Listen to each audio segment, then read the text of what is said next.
Hello. Whoa, why am I so small? Ah, wait. Why am I not connected? Why is everything breaking?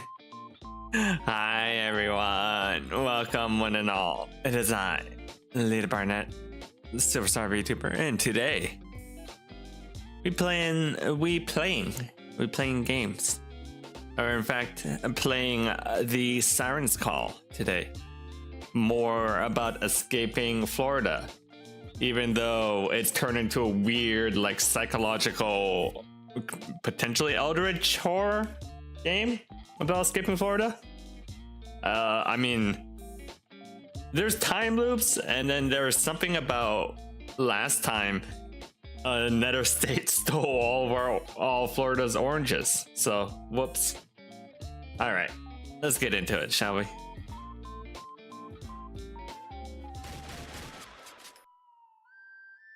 How y'all doing? How you doing, Rika? How you doing, Hugs? Thank you for stopping by, and thank you for getting first, Hugs. How's your Saturdays?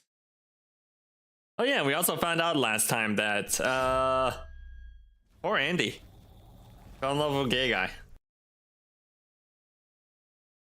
Turns out that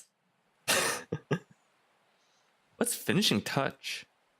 Scene select, timeline menu. This is new.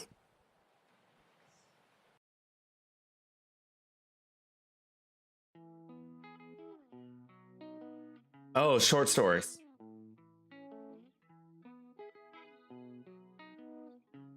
Short stories following the life and times of Midnight Guard, best played in order. That dude's shredded? Yeah, you know? Place where pieces of another when any of the main story has been complete. Several points of interest have been unlocked. Hovering over these points will show you exactly where you... That's right, there's still much more to see through. The timeline cannot be accessed through... Wait, I got a main ending?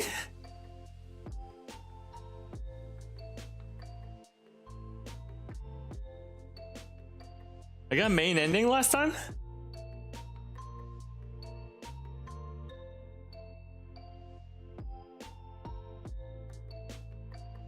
Oliver takes melatonin. Wait, what?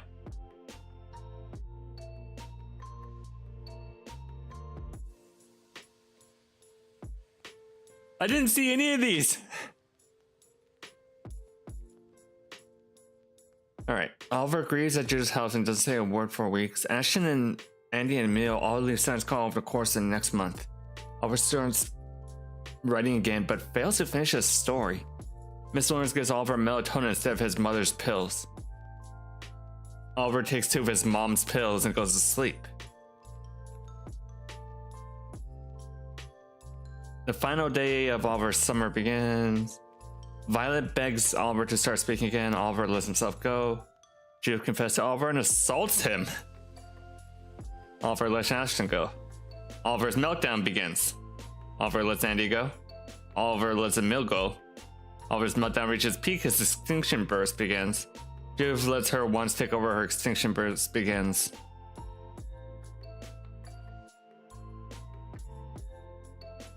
Oliver learns that his vote was not the sole reason Violet... Wait, Violet died? Judith finds out that Miss Lawrence just gave Oliver melatonin instead of hard drugs. Oliver is either still shaken by Judith's influence or... Wait, when did any of this happen? I don't remember any of this happening. What the fuck? I just spoiled myself?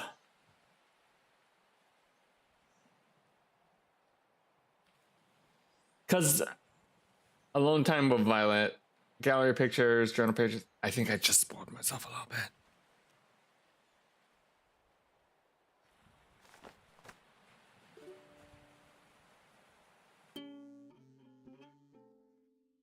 I think I accidentally unlocked a menu that I shouldn't have.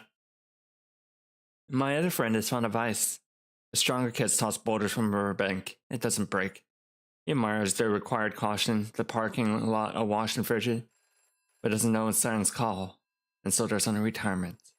The loving stagnant heat. That's nothing of him.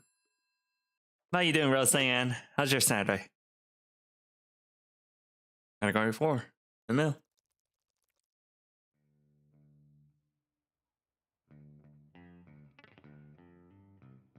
First couple of minutes after waking up are always the hardest. But it gets better. It has to. Goal. Keep moving forward. Like voicemails.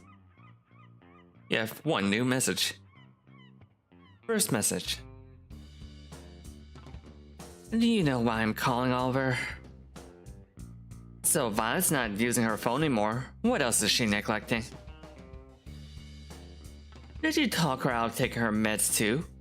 Is she running around Siren's call naked?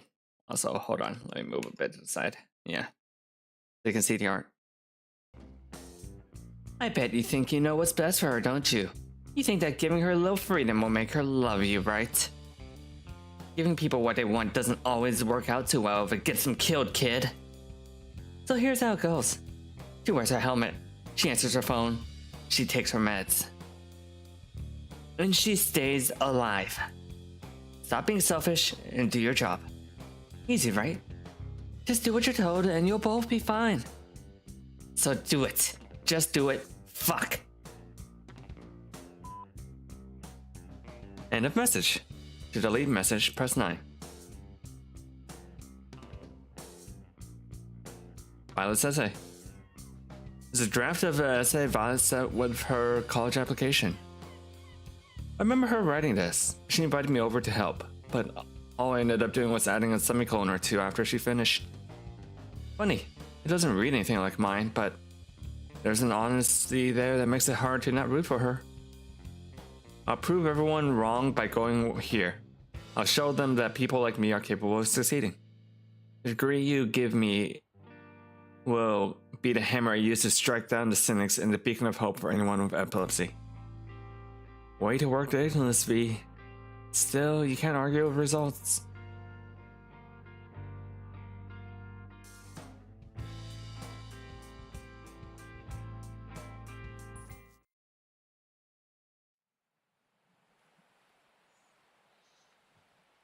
So, what do I even do?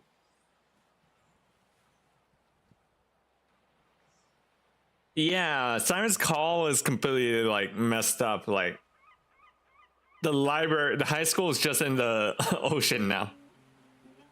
Like what even happens if I click on it? Just disappear. Okay. You just can't talk to Andi anymore.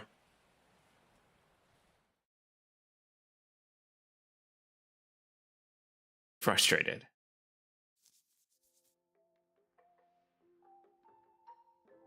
$2.99. Yeah, that's a normal time. We've been meeting one-on-one a lot lately, haven't we?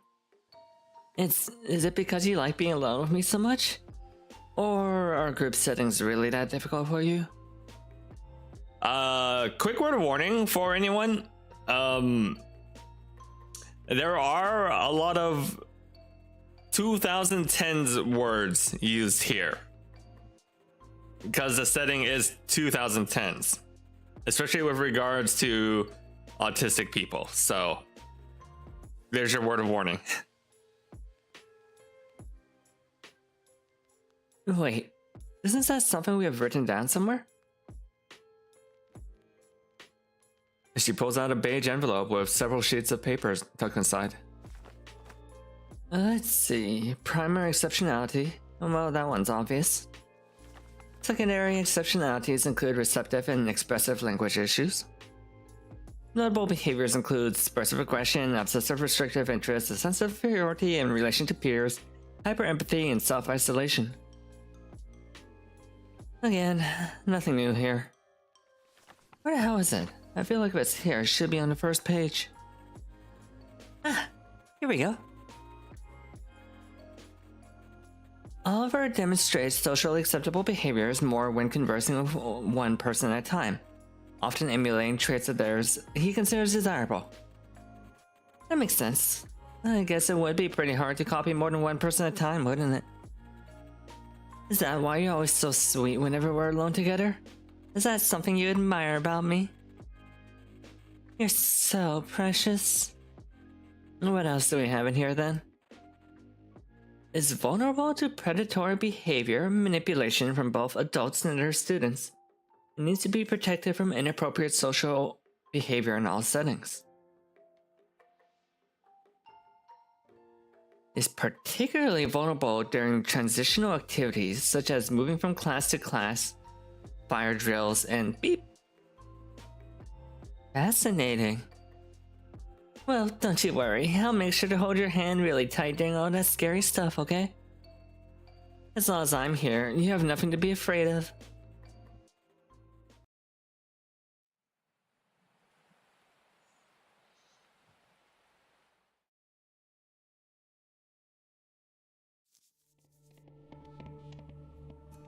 Wait, this isn't the library. This is the ocean. Second rate. Everything I am is so second rate. Ashton is bolder, Andy is tougher, Violet is wiser. And Judith, as I've come to discover, is far more intelligent than I could ever hope to be. Maybe after you leave, I'll end up becoming a better leader. But that's a hollow victory. If I win by default, then it's never like I won in the first place. The mill sits down as the tide comes in, allowing the waves to slam against his body over and over again. I don't understand why it has to be this way. It's not like I don't try my absolute best in everything I do. Chess, writing, hell, even brushing my teeth. I don't think I could do anything halfway anymore. But even after all this effort, my losses have been stacking up again. My teeth have begun to yellow. He grabs a fistful of wet sand, letting it drip between the gaps of his hand. Am I just being entitled? It's not like I needed to be born talented. Having anything that sets me apart from the rest of you guys would have been nice. But the only thing notable about me is how hard I try, isn't it? Mill lies down on his back, now completely drenched and giving his body to the ocean. It makes me wonder what would happen if I stopped trying so hard. Bye, Emil! Stop trying so hard. My words wouldn't be so as polished. My talking points would be sloppy.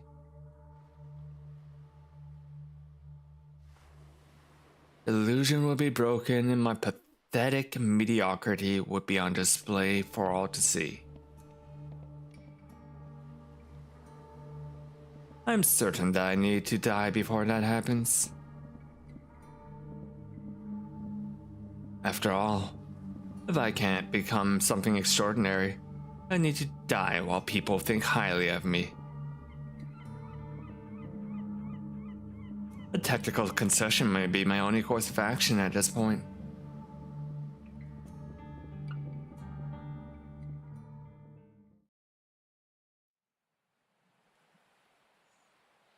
Guys, I don't think Camille is doing okay.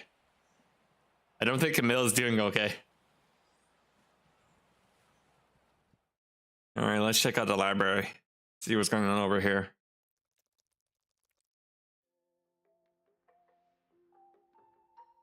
It might be a middle over. Back at the library again. I'm really starting to despise this place. I hate these lights. I hate this weird chemical smell that clings to everything. I think I'm even starting to hate the books. I don't hate Emil though. I'm pretty sure he doesn't hate me. Maybe there's a chance I can talk him into hanging out somewhere else today. Hey Emil, how's goes it?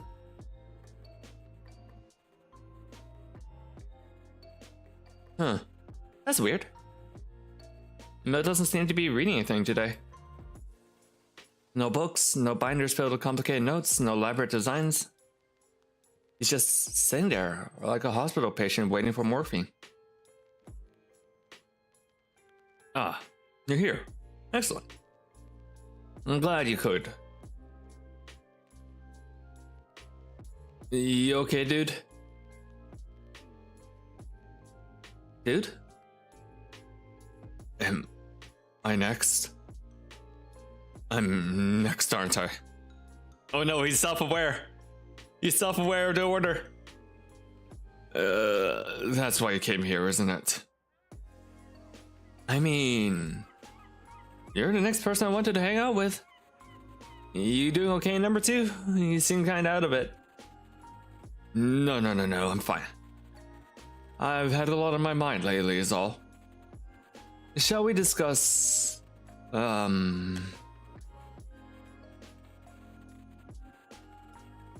He's clearly not feeling it today. You wanna just go get ice cream or something? Smells like lemon and bleach in here anyways. Kinda starting to make my head hurt. What about the book? Yeah, if you don't discuss the stranger, how else am I supposed to be able to LARP before the next content comes out? Well, we don't have much time left. Shouldn't the 2 of us go over it while we still have the chance? We can talk about it while we're walking around if you really want to. I basically have the whole thing memorized at this point. So we don't need to be in the library, do we? You practically live here anyway. It'll do you some good to leave your shell every once in a while, right? I'm not too sure. Getting ice cream isn't something I was really planning on doing today. And that's why it'll be fun.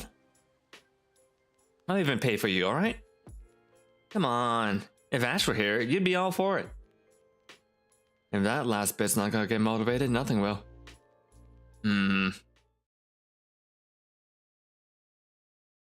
Perhaps you have a point. One thing's for certain. The air in here is hardly conducive to any sort of meaningful discussion. Sure.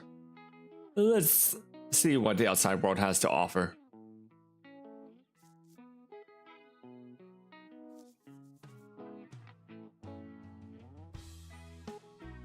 The 2 of us go out into town and get some soft serve. Emil, unsurprisingly, ends up choosing a cone of coffee-flavored ice cream. It's only after wrapping several layers of napkins around the base of the cone that he finally decides to indulge himself, however. As for me, I scanned a list of 78 flavors for something I haven't tried before. There isn't much that catches my attention, but eventually I land on something called Blue Moon. Apparently, it's just blueberry and cheesecake flavor. Having such a evocative name for something so goofy really sticks with me for some reason. We just walk around for a little bit after that. To my surprise, we don't spend any time talking about the book. We simply walk, commenting on whatever happens to be catch our attention. Hold up. Why is Emil jacked here? He's supposed to be a fucking nerd, isn't he? But he's got like pecs, like Olympian level pecs. It's only after he points out that the tide is starting to recede that I get an idea. Hey, wanna see something cool? Probably. Could you be more specific, however? Crabs. A lot of them. Crabs. Come on, I'll show you. We're not even that far away. After finding a trash can for our napkins, I take Emil to the other side of the island. The mangrove swamp. The normally submerged has just enough of it exposed for Emil and I to traverse. Countless soggy roots prop themselves out of the thick Florida muck. From a distance, they almost look like rib cages. Ooh. I wonder if that is supposed to be indicative of that area in the underworld called the rib cage.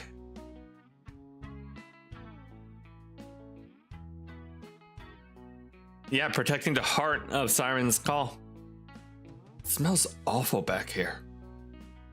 I guess that's just how you know it's low tide. I don't know about you, but I'll take this stink over the library smell any day. Fair enough. Either way, it's hardly a pleasant experience. You'll manage. Don't worry, it'll be worth the stench. I promise. Hopefully I didn't bring Emil back here for nothing. The tide's at its lowest point now, so.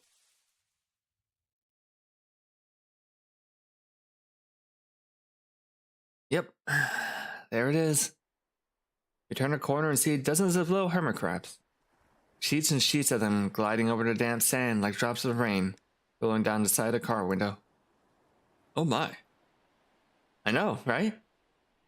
Don't get too close to them though. If you scare any of them, they'll all run back into the river. I sit down on one of my favorite rocks. There's even more of them after it rains. There's so many, it's like the ground itself is alive or something. Come on and sit down. Just watch them for a bit. I'd rather stand if that's okay.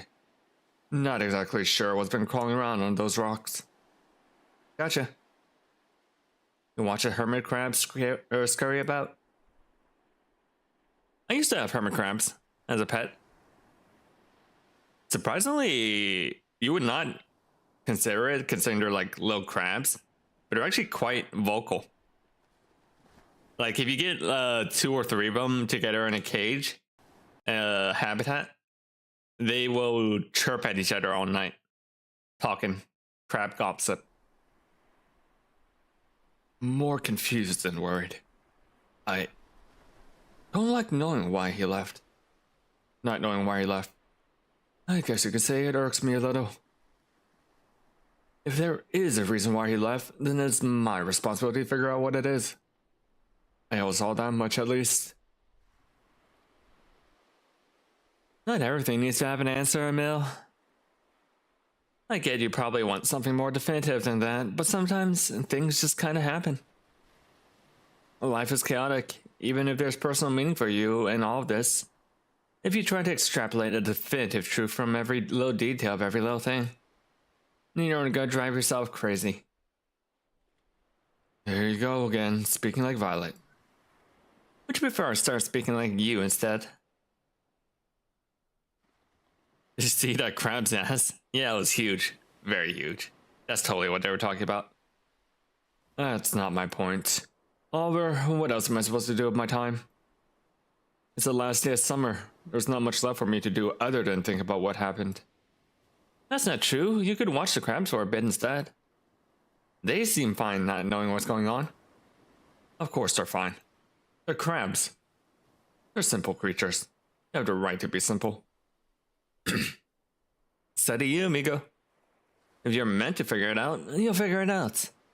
But isn't it nice to be out of the library for once? Isn't it nice not having to think circles around yourself in the back corner of some silent, sterile room? It's not bad. There you go. Sometimes a little change in environment is all you need. If these simple little hermit crabs have the right to swap out their shells, then so do you. Heck, maybe that's why Ashton left. He's lived in Siren's Call his entire life. Maybe the weight of being here so long was starting to crush him a little.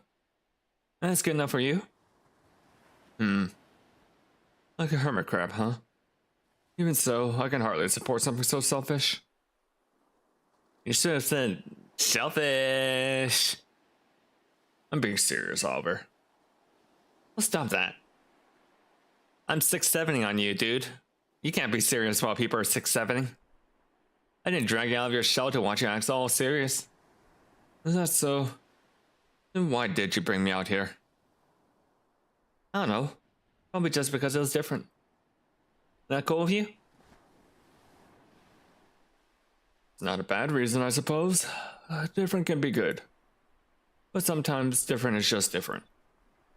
How's it today, then? Today... it's good, I think. Yes, right now it's good. Journal page number 46.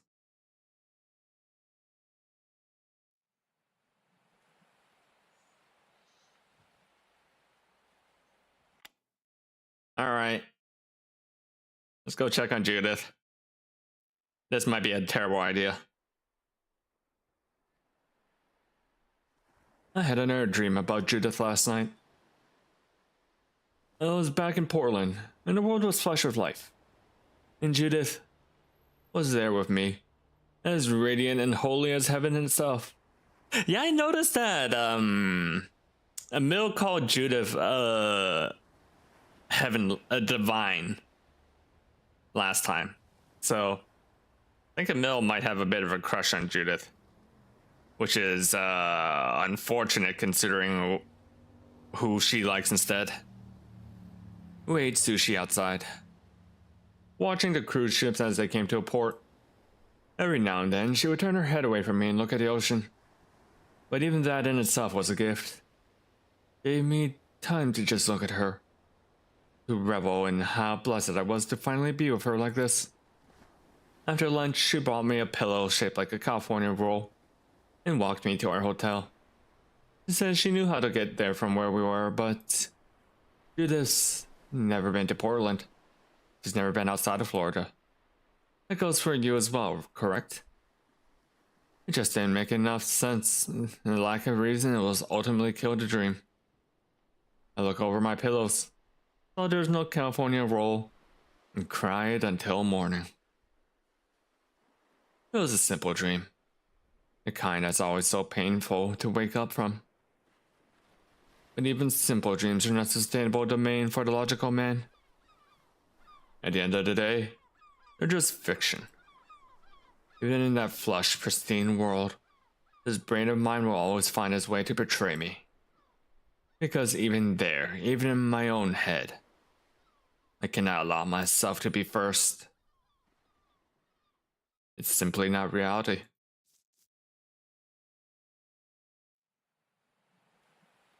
I wonder if that's indicative that, like, Oliver might be in a dream. What if I keep trying to go to Judith's house? Oh, it does let me in.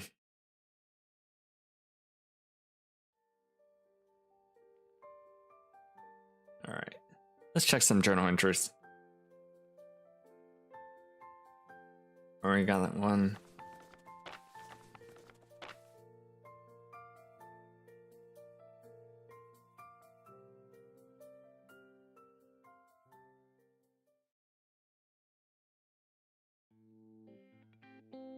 I'm waiting at Judith's house for a while to get here so we can leave from prom.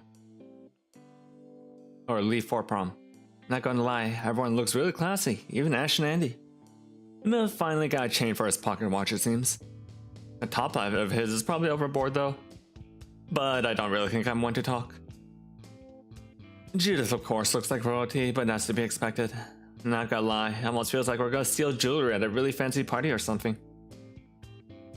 Kinda funny to think that the first thing we're doing in this getup is to cruising up to Steak and Steak. Can't wait to see what Vi's wearing though.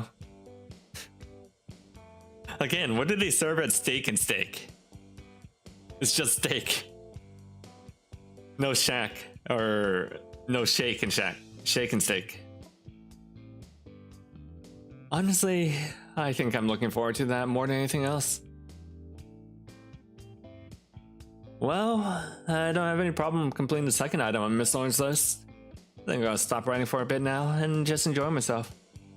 Who knew she'd look so amazing in red? I can't explain why, but it feels right.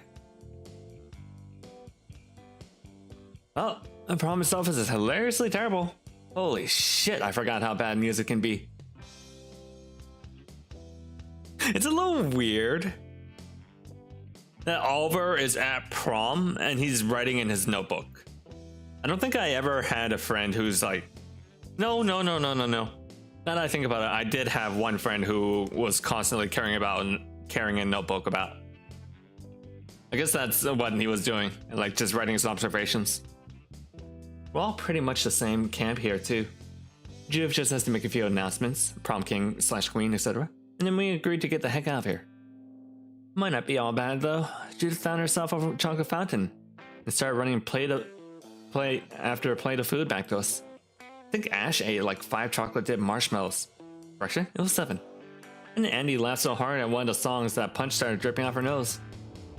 I don't think I've ever heard anything come out of Emil's mouth that would constitute a cackle, but boy, this boy was cackling. I don't know what, but I don't think it really matters. It was probably Andy. Yeah, I don't think I'm ever gonna miss high school, but I'm definitely gonna miss this. Think I'll miss it a lot. At least we all still have summer.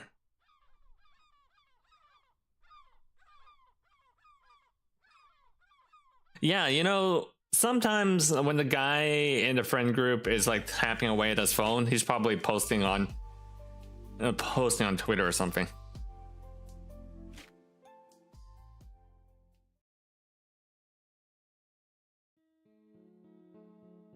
After ducking out prom early, Judith and I threw on some wood in the fire pit in her backyard. It was a good night for a fire, even the best for one. Spent hours talking around that thing. In a display of strength, or stupidity, Andy broke a glass bottle against one of her biceps and threw it into the flame. I feel alive tonight. What the fuck, Andy? What the fuck? Hi, mijos. How you doing? I guess she was really happy to get out of that auditorium. Emil told us how back in Maine, him and his grandmother used to make fires like this all the time whenever they went camping in the winter. Did something about how a fire normally doesn't feel as warm and spectacular as it should without a healthy amount of freezing snow and ice surrounding you. This one felt like an exception though. This one was splendid. Hi as well, Donas. Welcome. We're doing a visual novel today. Ash and I dropped a cantaloupe off the roof and served everyone the chunks in the large platter. Oh, that's what Judith was complaining about. Throwing a cantaloupe off the roof. I don't know why I did it. Maybe I was inspired by in the same way Andy's little stunt at the beginning of the night. Funny how it doesn't feel like the night truly began until we came home. Maybe that's why Judith didn't scold us too much for climbing on the roof in the first place. Perhaps helping Violet with her work isn't the only secret conspiracy the six of us share. We all have different things we want to do once summer starts. Ash wants to go to the theme park and ride roller coasters again. And again until he spews overpriced fried goods all over the sidewalk. There we go. Now Squiddy works. Oh, that's where that... That's where that poem about Ash being a rotten cantaloupe comes from. Ah. Emil wants to work on the book, and Andy wants to start running again. Violet just wants to dye her hair purple, of course. We all want different things, but right now, the six of us share the same mind. And that mind brought us back here. And mine brought us back to Judith's home. Everything important that'll happen tonight will happen in this building. I'm certain of it. Violet told me something while we were brushing our teeth. In 30 minutes, I'm gonna move my air mattress into the living room. Slowly let out the air of yours. That'll be our excuse. See you soon.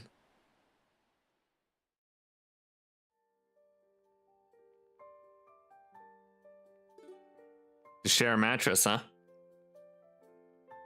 I find myself at Judith's house once again. At this point, Andy's probably would have stormed the front door or screamed something at me from her bedroom. She must be out at the park then. I take a seat in the living room while Judith skips halves running into the kitchen. Boy, Andy sure has been going hard lately, hasn't she, Judith? Huh? What are you talking about? She just never seems to be around the house much anymore. Maybe we should all pull our cash together for a treadmill or something. I know she works hard to stay hydrated and stuff, but I'm pretty sure she's still gonna get heat stroke if she keeps staying out there for so long. I wouldn't worry too much about buying equipment for the house. Seems like kind of a waste if she's only gonna be here for breaks and stuff. What? Judith places a rather large cup of sweet tea on the coffee table and sits next to me. Is Andy gone? Yeah, she left for college already. You didn't know? Wait, hold on, let me move around a little bit. There we go. I know this is like a traumatic moment for Oliver, but since since Squiddy was brought up. Good news! The person who made my model did contact me. Bad news. They're not taking commissions. And I don't know what their socials are either. Ah! So I had to email them asking like what their socials are.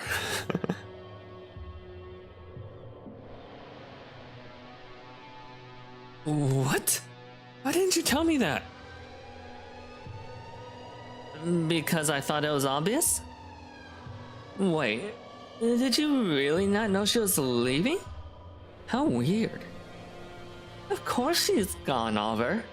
We all have to leave home eventually. That's just how things work. That's just how things work.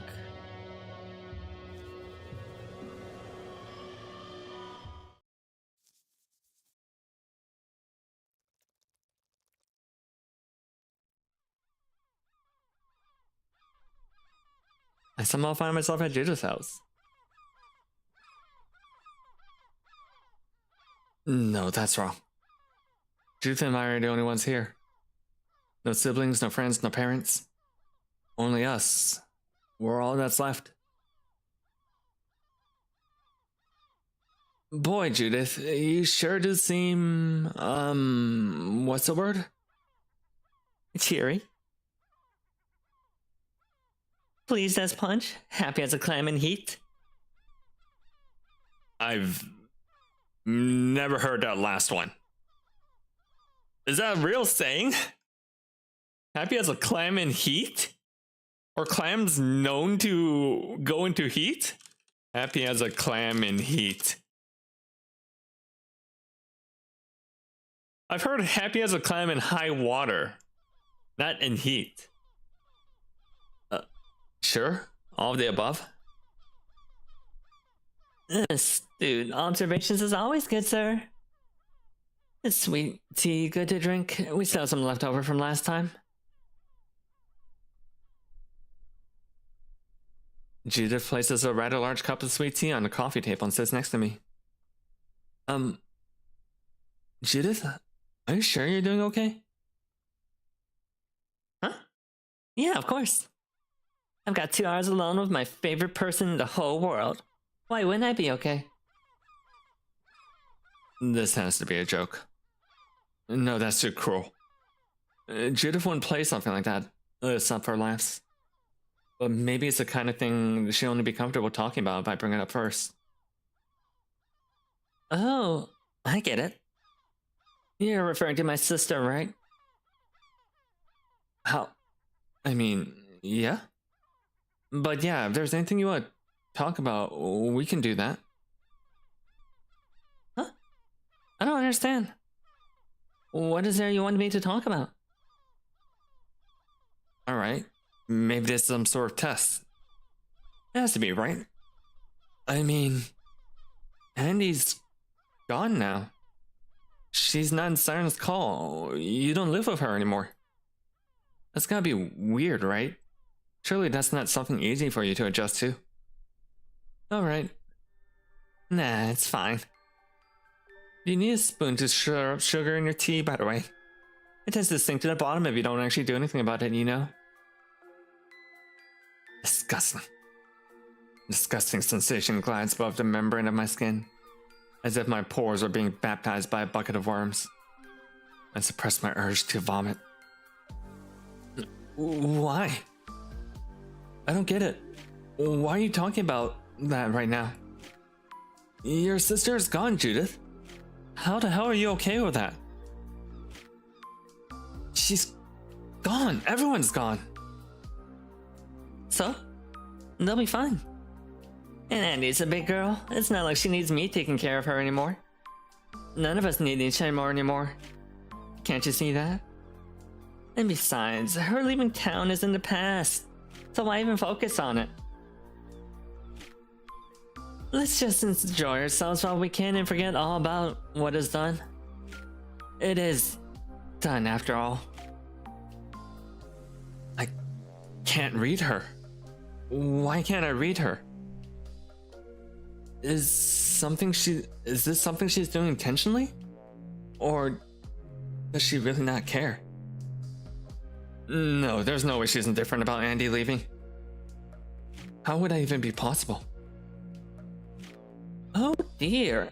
That look on your face. You probably think I'm simply the worst right now, don't you? Please understand, I'm only so calm about this because I'm certain everyone else will be fine. I know you're stressed from all that's been happening lately.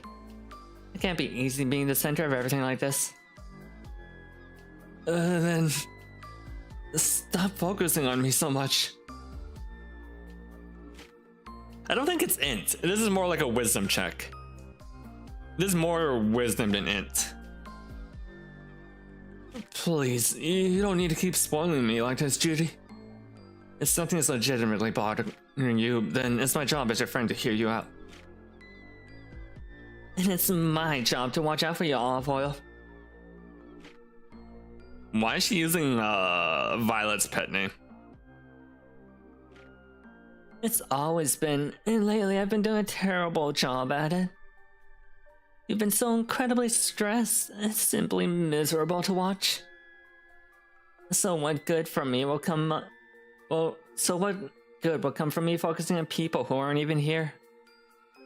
Is that really what you want? Do you want me to be all bothered and miserable? If so, I'll have plenty of time to wallow in despair later. But right now, you're the one alone with me. You're the one in need of tending, so I should tend to you. It's no different from how I was back at school.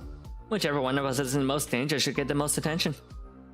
And this may be selfish of me, but I'd really love it if I could see you smile again. Anything I could do to kindle that smile. I smile? I smile plenty. That's not what I mean. You never smile anymore, Oliver. Why is that? Why is that? Seriously? Jesus, why do you think, Judith? Don't ask questions you already know the answer to. I hate when you people do that. You people?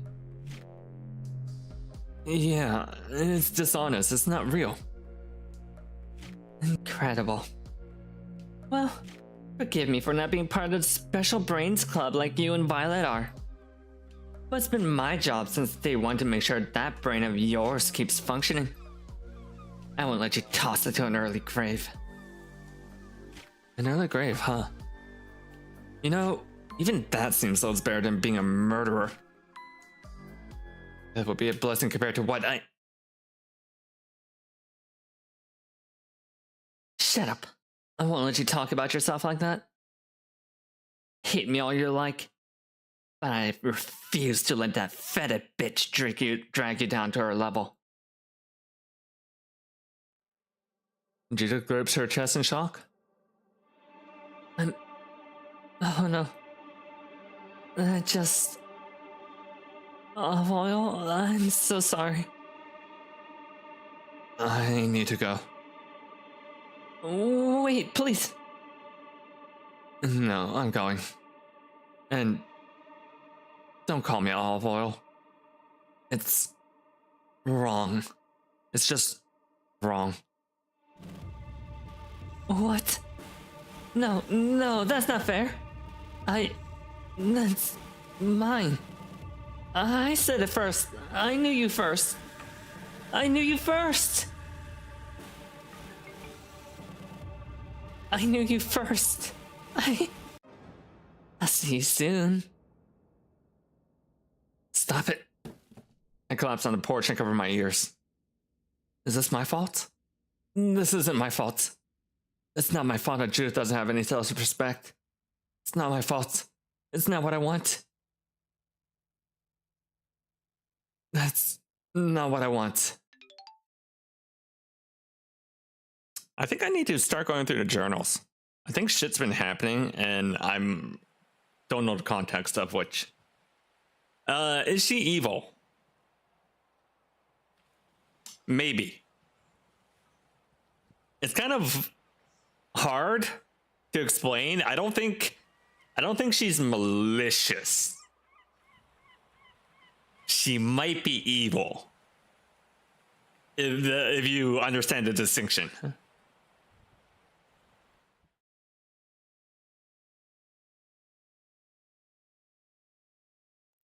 All right, let's check out the library.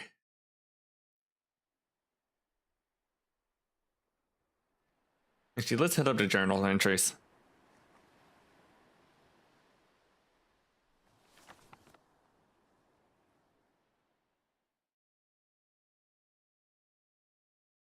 It's weird to think about.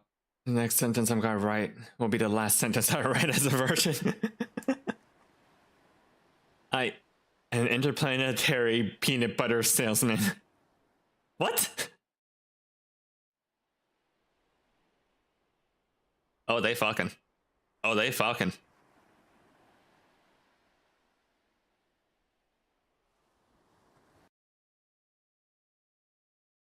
Why would you choose that as your last words, Oliver?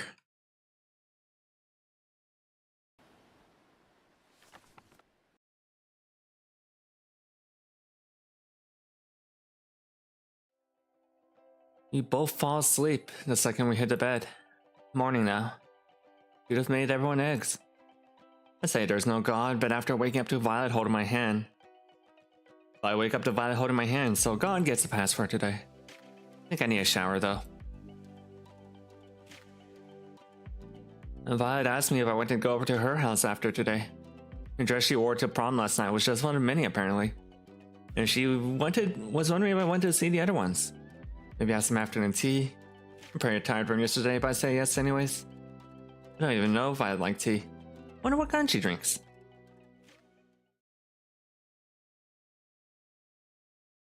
Well, that was neat. That's all you have to say about a second round of going over for hot tea, you know, instead of hot coffee? That was neat.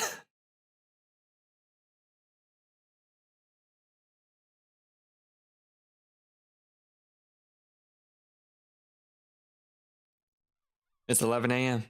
God, you know what? I'd probably be the type of person that wouldn't pick up what she's putting down about coming over for hot tea. It's 11 a.m. I missed church. I completely forgot it was Sunday. I completely forgot. Fuck. What do I tell Judy? I don't even package this. Judith called Violet's cell phone and asked if she could speak to me. She said I shouldn't worry about not hanging out today. She said only a villain wouldn't want her friends to be happy. I couldn't think of anything to say. He just said some variations of thank you until she hanged up. I think I need to lie down for a bit. I need to sleep. Violet dyed her hair especially purple today.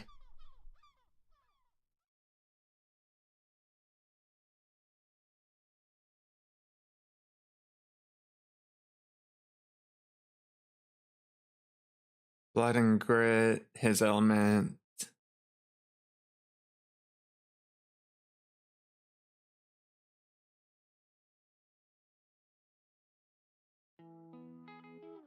We did it. Violet turned in the last of her work today. She's gonna graduate. It took all of us, but they wouldn't keep her here.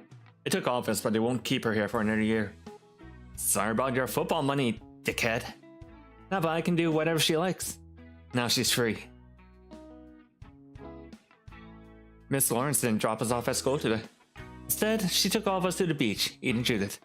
It was kind of weird here being on Tuesday, but Miss Lawrence told us it was fine. A faculty breaks for more important rules all the time. Far more important rules all the time. He gave me a camcorder and asked Violet and I to record the Midnight Guard having fun. For some reason. It's so weird to have this victory lap of ours somewhere Violet doesn't even enjoy being. But maybe the beach was just a safe crowd-pleasing option. Just like always. What's more, Judith spoiled me some classified info about where we'll be having graduation this year. Seems a little late to be planning stuff like that, but it's good to know we're not going to be having it at the beach after all. I don't even know why that was even an option, unless we were allowed to get our diplomas barefoot. It just seems like a miserable time waiting to happen. Glad we dodged that bullet. Even though we're done working, I don't think we'll be disbanding the Midnight Guard anytime soon. We still got shit to do. Maybe Mill and I will be able to convince the editors to read our book once we actually start writing it. I know something like that wouldn't be as urgent as what we've been doing, but who knows? Maybe they'd be cool with helping out. Could end up being a real adventure.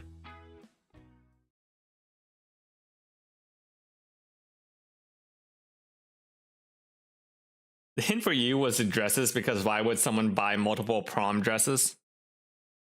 I think the idea here is that it's not multiple prom dresses. She just owns multiple dresses. Honestly, to hell with this place. What sort of guy wants to spend her last day in summer vacation at a stinking library anyways? This guy. Alright. I guess it can't be helped. Let's get this over with. Hey there, number 2. Ready to get started? Emil doesn't respond. It's only after I try reaching out to him again that I finally notice it. His hands are shaking. Emil? He forces himself out from behind his book and looks up at me. Yes, I'm ready. But we should do this here. Libraries aren't fit for the discussion we're about to have. If you have no way word to mind, we should do this somewhere that's free of wandering eyes. Wouldn't you agree? Mill stays his shaking hands and shifts his demeanor into something far more assertive. I recognize this look. It's no different from how he used to look right before the 6 of us were going on one of our raids. He's trying to psych himself up, which can only mean one thing. You sure you want to do this, amigo? Somebody has to. We've all been too passive as of late, and it goes double for myself. So if it falls on me to be the proactive one, then I welcome the challenge. Mill tosses his copy of the stranger onto the table and walks towards the exit. Let's go over. I can't tell if the underworld really happened, or if that's like one of Oliver's drug-fueled psychosis. Because I think it's pretty obvious, and I kind of spoiled myself from the timeline from the main menu, that Oliver has been taking DMT. Emil sells on one of our classrooms. It came an awful long walk just to talk about the French existentialism, Emil. You mind telling me what this is really about? Emil smirks, taking a sheet of orange construction paper out of his shirt pocket. I'll give you one guess as to what is written on this. Only one? I'm certain one is all you need. Is it a number? If so, I'm gonna go with 17. 17's a good number.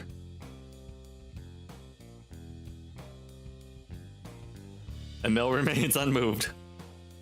If it was indeed your will to see that number written down, I would have no doubt in my mind that is what it would be. He sliced the paper over to me. True to his word.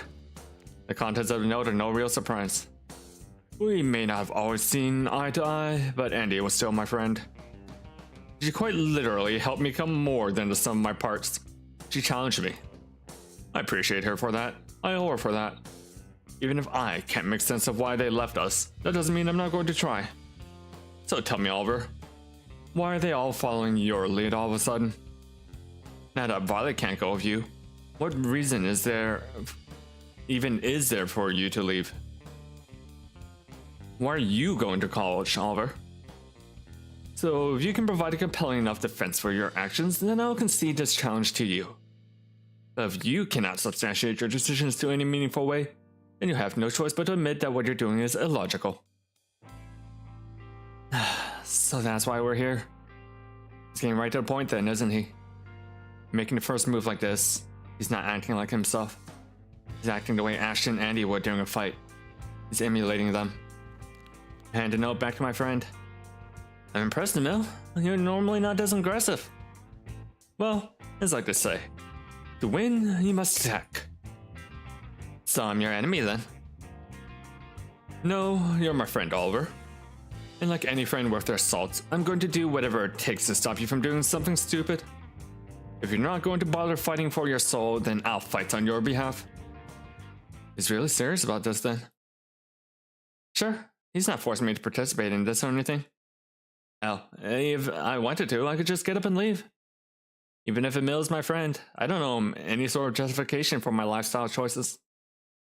But the direct way he's challenging me like this, I'm not gonna lie, it's oddly refreshing. Alright then, hopefully I can give you something worth talking about. Please do. I'd love nothing more than to be wrong here. Though, in all honesty, I doubt that I am. Oh man, I'm loving the dangerous amount of confidence on display today. So you're sure you're gonna win then, number 2? I have to. Second place won't be good enough for me, at least not today. It's gonna have to be. If you say so, Captain. Now tell me, why are you going to college? Be honest. What is this? What is this, like, Phoenix Wright ass clue tree? The truth is too humiliating.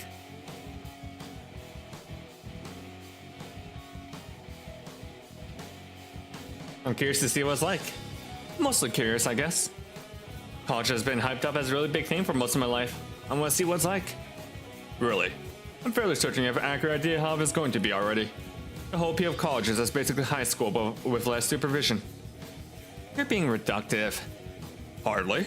It's not like college isn't something millions of other people have already experienced. So how much left is there for us to actually be curious about?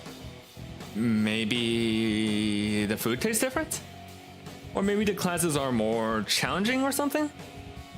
Perhaps, but so what?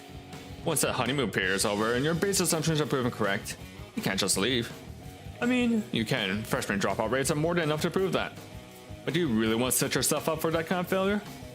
That's not gonna happen to me, Emil. I'm not gonna drop out. Of course you won't. Because unlike those kids, naive curiosity isn't the reason you want to go to college. I wager you have something more sentimental reason. One that'll keep you there far along, as long as you need to be. So why don't you stop talking in circles and actually get to the matter, Oliver?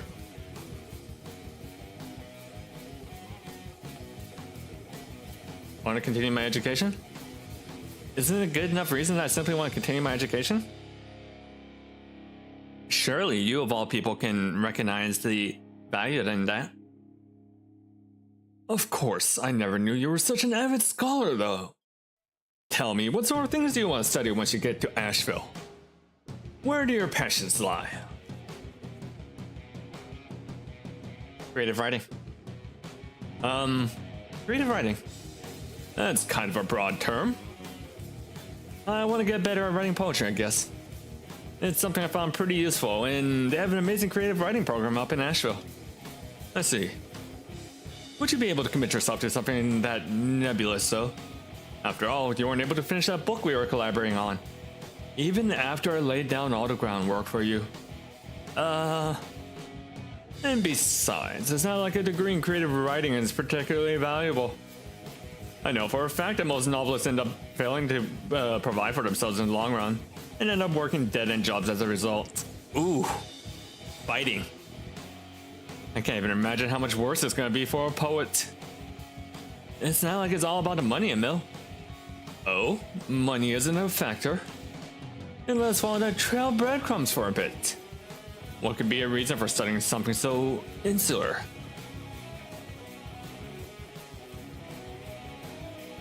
I want to find myself there. There's still lots about myself I don't know, and there was never enough breathing room in high school to fully explore who I am. College seems a lot more hands-off in terms of what I can study and what I'm allowed to do, so why not make the most of it? Ah, yes, a classical argument. The whole, I need college to find myself shtick. You know what's even more hands-off than college, Oliver? Actually living on your own as an adult. You don't need some ham-fisted structure that only cares about drip-fitting you the things you actually aren't passionate about. Have some self-respect. If you really want to study something, then seek it out. Get your hands dirty. Go to the library. If you don't have genuine interest in things, then simply won't do them. The idea that you need something like college to find yourself is nothing short of propaganda. You don't need to find yourself entrapped in a maze of someone else's creation. You find yourself in the blank hours where nothing is expected of you. What you do in these moments, what you choose to pursue, and what you choose to value, that determines who you are.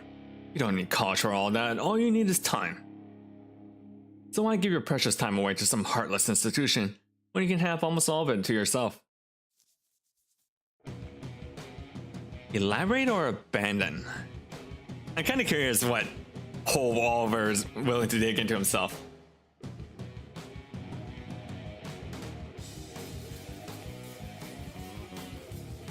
Oh, I meet lots of new people. Well, I think college is gonna be a super easy way for me to meet new people. Everyone will be around my age and we'll have a common goal in graduating. It'll be interesting to see what will happen once I get to know some of them. Can't argue with that. College does seem like an ideal playground for the socially inclined. And in terms of finding people your own age, it is likely unmatched. Great, so now you know. Are we done here? So that's the reason you're excited to meet a bunch of new people. That's the reason why you want to go to college, and that's your desire. Yeah, absolutely. Why? That's normal, right? For some people, yes.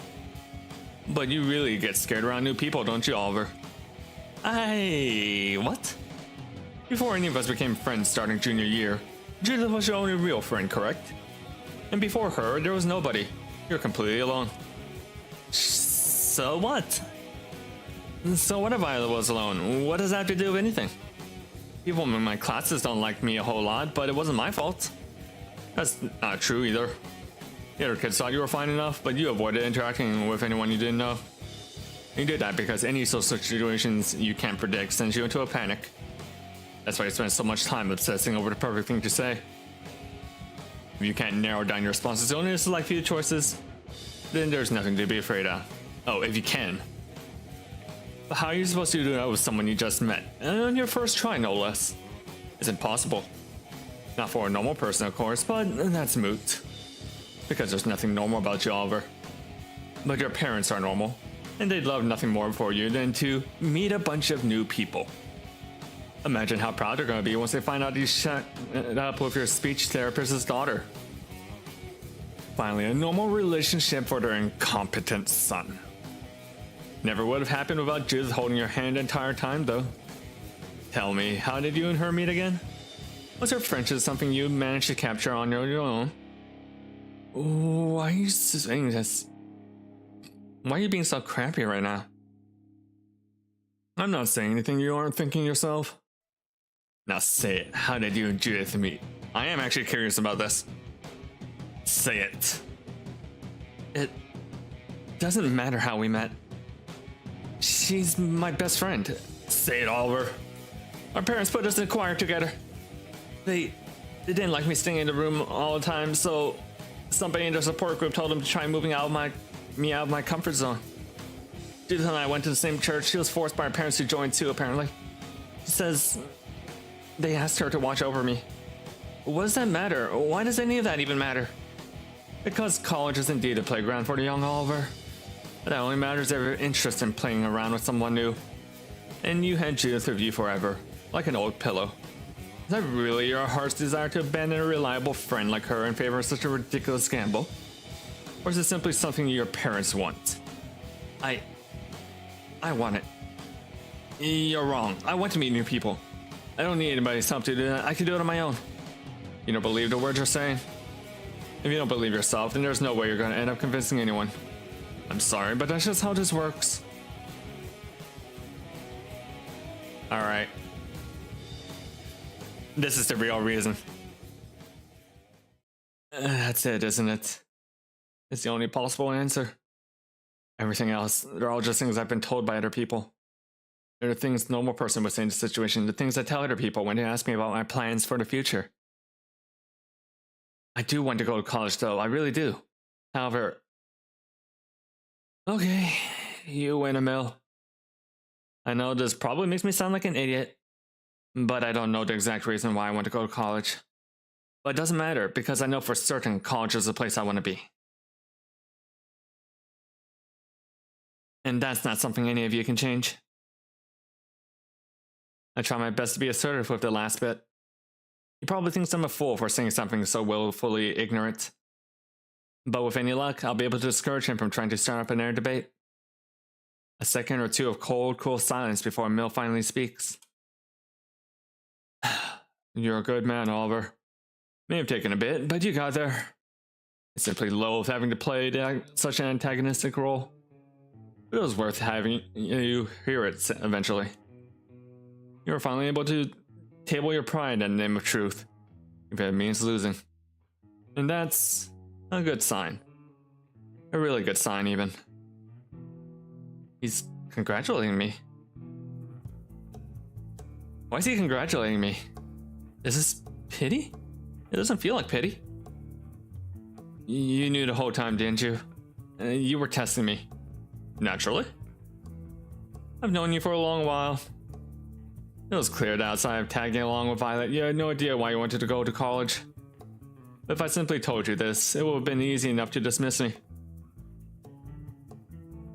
The truth is meaningless if it's something that another person simply hands to you.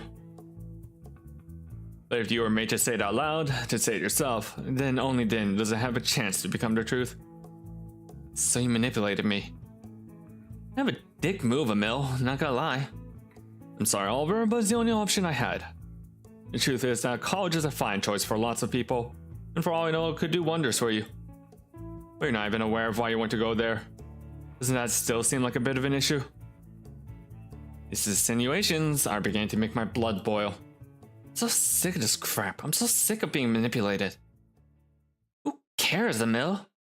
Why don't we talk about what's really going on here? Truth is something you value so much, then why not say it? You want me to stay inside this call, that's all. This isn't about finding the truth or anything of that nonsense. You're trying to manipulate me. It's not that complicated. All I am is a commodity to you people, something to be indulged and consumed. You didn't have any friends before, and now that all of them are moving on with their lives, you're starting to crack, aren't you? You're only being selfish. Admit it. Admit it, Mill. You feel so much better about yourself if you do, right? Right? I slammed the ball into Mill's court with as much force as I can muster. I know he probably doesn't deserve this level of animosity, but I can't help myself. He took advantage of me just to make some stupid point, and now he's trying to use that to tie me down. But this isn't over yet. I can still fight back. I can still win. And Mill sighs. It's sad that you have grown to think so little of me in such a short amount of time. That's not gonna work on me, dude. I've seen how you fight. I know you're tougher than that. Let me get hydrated a little bit. You're not gonna get any pity points from me, so stop wasting your time. You're being a bully. And you're being a manipulative prick. How am I supposed to trust anything you say at this point? Everything I've done only to help us reach the truth. I'm just trying to help you out, Oliver. To put your needs first. And then prove it. Prove it to me that right now what you've been saying has been for my benefit. Prove to me that you're not just trying to keep me this crappy little burg until I die. Prove it, Emil. Where's the evidence? You've always had some core comeback, right? So where is it? Where is it, Emil? Elmo reaches in his wallet and slams a thin rectangular piece of paper on the table. He leaves the room without saying a word. I flip the paper over and begin reading. Shit. You're an asshole, Oliver.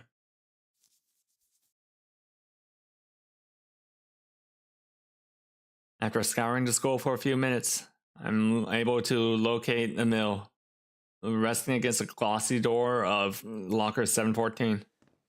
I throw myself to the floor next to him, doing my best not to fall backward into the thin metallic gap between me. Isn't it pretty bad to leave something as valuable as a plane ticket with a bully like me? I can always print another one at the library. It doesn't matter, not really. Ah, he's leaving as well. So you're flying up to Maine, huh? Is this something you've been planning to do for a while, or It's a recent development, if that's what you're asking, but not an unprecedented one. With the three of us gone, the Midnight Guard is but a shell of its former self. I was planning on continuing my research regardless, but emotions to the scattered remains of 713. Right? Why Portland, though? Do you have family up there or something? No. I spent a weekend there with my youth group once, but that's about it. Other than lodging, there's nothing waiting for me in Maine. Nothing at all. So, you've been grilling me about going to college this whole time. But you're totally fine with moving up to Portland on a whim. There's no whimsy in what I'm doing, Oliver. I need to leave this place. Here we win easily and are comfortable. Comfortable enough to die. But I'm 18. I'm too young to retire. I need to be somewhere I can feel my growing pains. You're making no sense right now.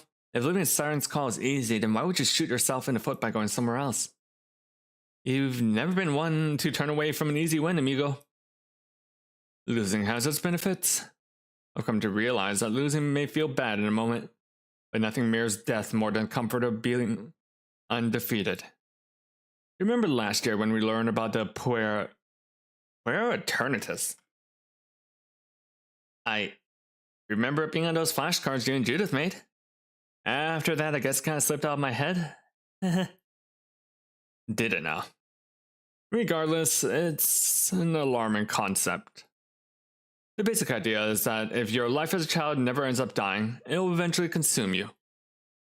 Not so long ago, it was common for most cultures or rituals that would have results in the death of your childhood. As a preventative method. Your friends and family will bury you alive or throw you in a cave or leave you somewhere far from home. I assume that college is supposed to be a modern equivalent of that ritual. But as often is the case, those youthful connections are never truly severed. Not really.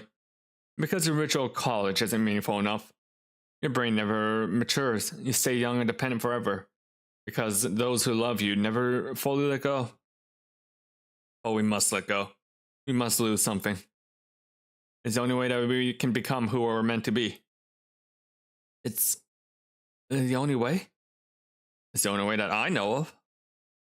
And so I'm making my own rite of passage before reality catches up to me. Because it always does, Oliver. Always. I no longer wish to compare myself to you. I no longer wish to be in the service of sleep. I simply want to live. I want to live. Where did all this come from? This isn't right. If Emil really wanted to leave, then I would have known, right? I would have been involved somehow. I would have been needed. You're being stupid. What about Judith? Sure, most of us are leaving, but that only makes it so there's more room in her life for you. Right? Emil laughs. And thus, the final carrot has been dangled in front of me. I have no intentions of weighing Judith down with my desires, Oliver. Not anymore. I may be idealistic at times, but I am no simpleton. I will present no overgrown child for her to nurture. Judith is free to live as she wishes, just as she's always been. After all, you're not the only one who can benefit from a clean start. And unlike you, it's pretty clear that Judith knows what she wants out of all of this. I feel like that's something that's worthy of respect, don't you? So, you're gonna give up on her just like that? Is that really your definition of respect? You'll just fly away. Fly on out of our lives? I thought shit like that was selfish, Emil. It might be to some degree. There's a hopeful, selfish curiosity to it, much like how I was curious to see if you were responsible for Andi and Ashton's disappearances. But as it turns out, they didn't need you to leave. Them leaving has nothing to do with us. Nothing? Nothing at all. At least, not from what I can gather. Them leaving was just an selfish act, completely independent of you, just like how it was for me. But even if that's true, I still forgive them. I forgive them for being selfish. Why should you? Because if there was ever a time in our lives to be that way, it's now. We're finally adults. We have to act. Otherwise, everything about the people will become is going to be decided for us. So yes, I may admire Judith, but I'm not going to die for her. I'm not going to die for you either, Oliver. If that makes me a villain in your eyes, then so be it. But I think we're important enough to be villains or even heroes. I don't think we're important enough to be villains or heroes. I think we're just people. And people have to only have complete control over themselves. I can't control what you or Judith think of me for leaving, but I can control how I feel about it. And control will be the key to victory. My victory. Mill leans back on his heels and launches himself off the floor in one swift, vigorous motion. Can I have my ticket back by any chance? I'd prefer not having to walk back to the library if I don't need it. Sure? Dumbfounded, I do as I'm told, and I hand Emil back his ticket. He stuffs it in his shirt pocket and nods solemnly. I'd like to apologize, by the way. Not just for deceiving you earlier, but how small a role we've played in all this. Felt too helpless after everybody started leaving. I too felt helpless after everybody started leaving. I really did. I felt like I should have been able to do more to keep them around. I thought I was enough. I thought we were enough. But there's worse things than being small, and there's worse things than losing someone. I promise.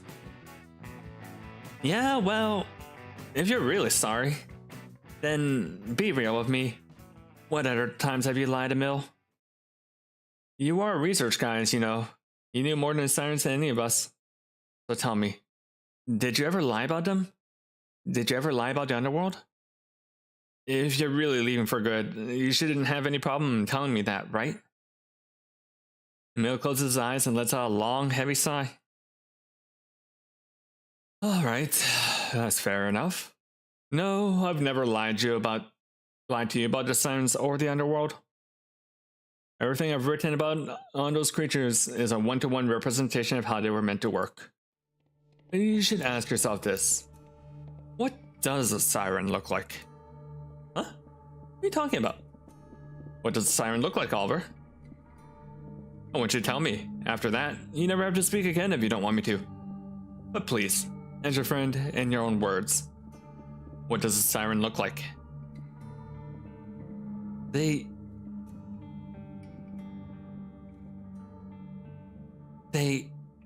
live on rocks in the underworld and attack us from there. They're strange, they're uncanny to behold. Right?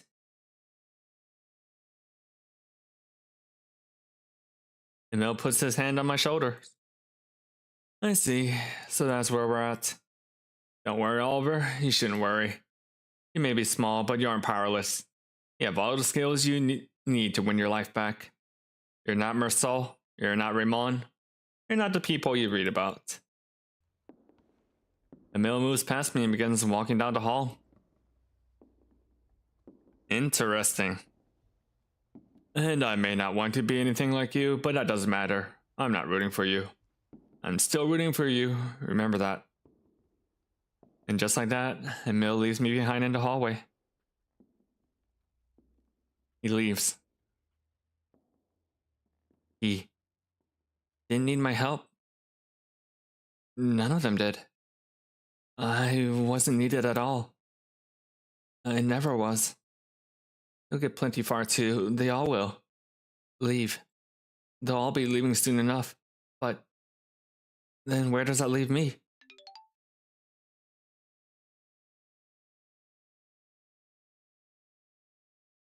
I wonder if all that talk about the underworld was the what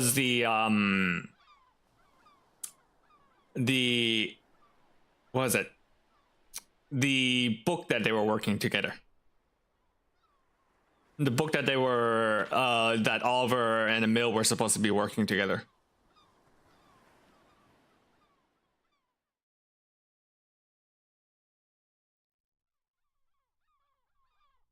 The six of us look basically indistinguishable with our caps and gowns on. It's like the polar opposite of how we were at like proms. We're less like thieves and now more like soldiers. Warriors marching bravely into a battlefield of adulthood. Hoorah! Hilarious. It's comical. Our homogeneity is on display for all to see. The school must be proud. Violet still looks beautiful though. Even with the goofy black sack draped over her body and perfectly square hat on her head, she looks beautiful. I don't think anything will ever change that.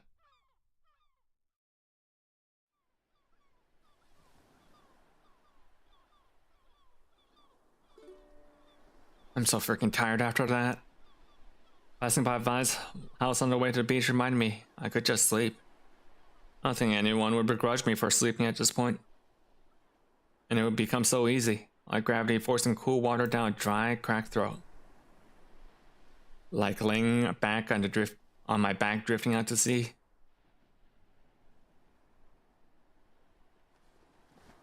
But I'm running out of time.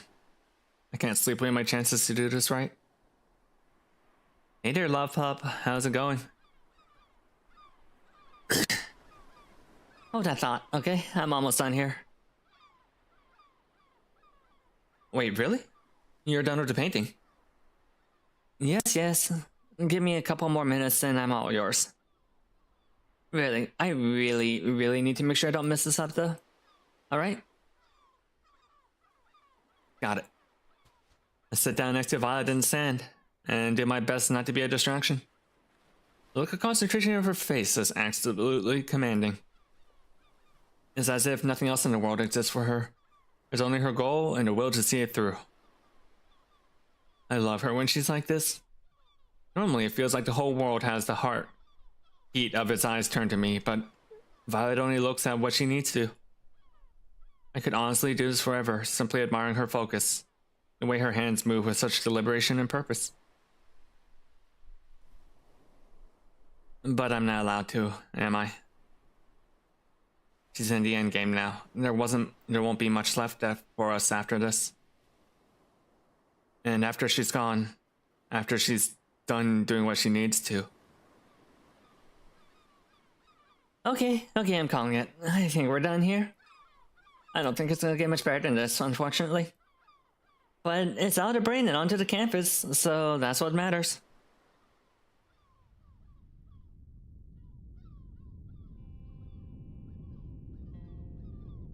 As expected, the ground around us begins to lightly rumble. Without saying a word, Violet turns away from her painting and looks towards the sky.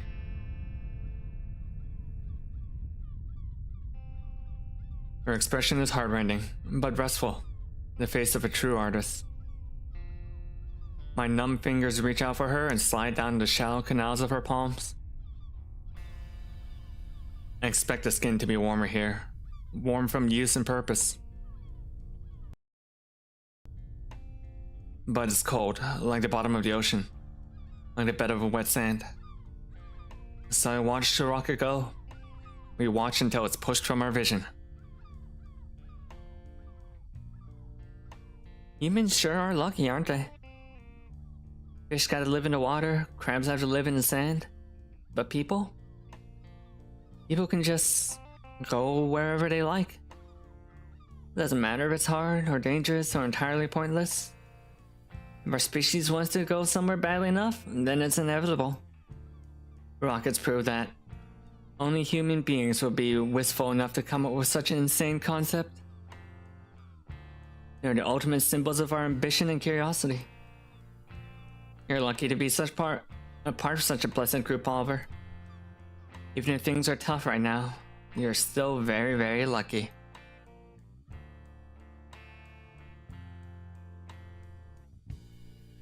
I'm lucky? Well, then so are you, V. I know you may never be able to go to the moon or whatever, but that doesn't make you any less human. Never, huh? You know, I've been hearing that word a lot these past couple of years. Never ride a bike, never drive, never forget your meds, never leave home without wearing your helmet. Never be alone, unless it's somewhere with soft floors. It's funny, back in middle school, they used to tell us we could do anything with our lives. But then a couple dozen seizures happen out of nowhere, and suddenly your life becomes a veritable laundry list of never-evers. Never going to space, never wearing one of those cool glossy helmets. School sends some paraprofessional to your town with $20 and says, "There's your helmet." Your helmet does fuck all when your eyes roll over and the fragile bulb of your body ends up drifting into oncoming traffic. And so you paint, because unlike sports or anything else doing while you're 12, it's safe. Then one day you found out that you wake up and find that you've spent the past 6 years painting all the places you'll never ever go. I'm sorry. Don't be. There's no one to blame. Sickness is just one part of the universe for us to conquer. My only real sin was I was born too early. One of the many countless vague anachronisms. You're not like me though. You have your own tempo that's unique to you. You can step back into the world again if you really want to. Because all of your remaining barriers are social. They're man-made. They were made by humans. They can be destroyed by humans. And you're as human as they come, Oliver. That makes me happy. I'm happy that you still have control over your body. I'm happy you're able to venture forth and see what's out there. Because there's so much out there, Oliver. There's so much. Violet goes to my hand and checks her time on the phone. So get on out there and use that luck. Use it for both of us.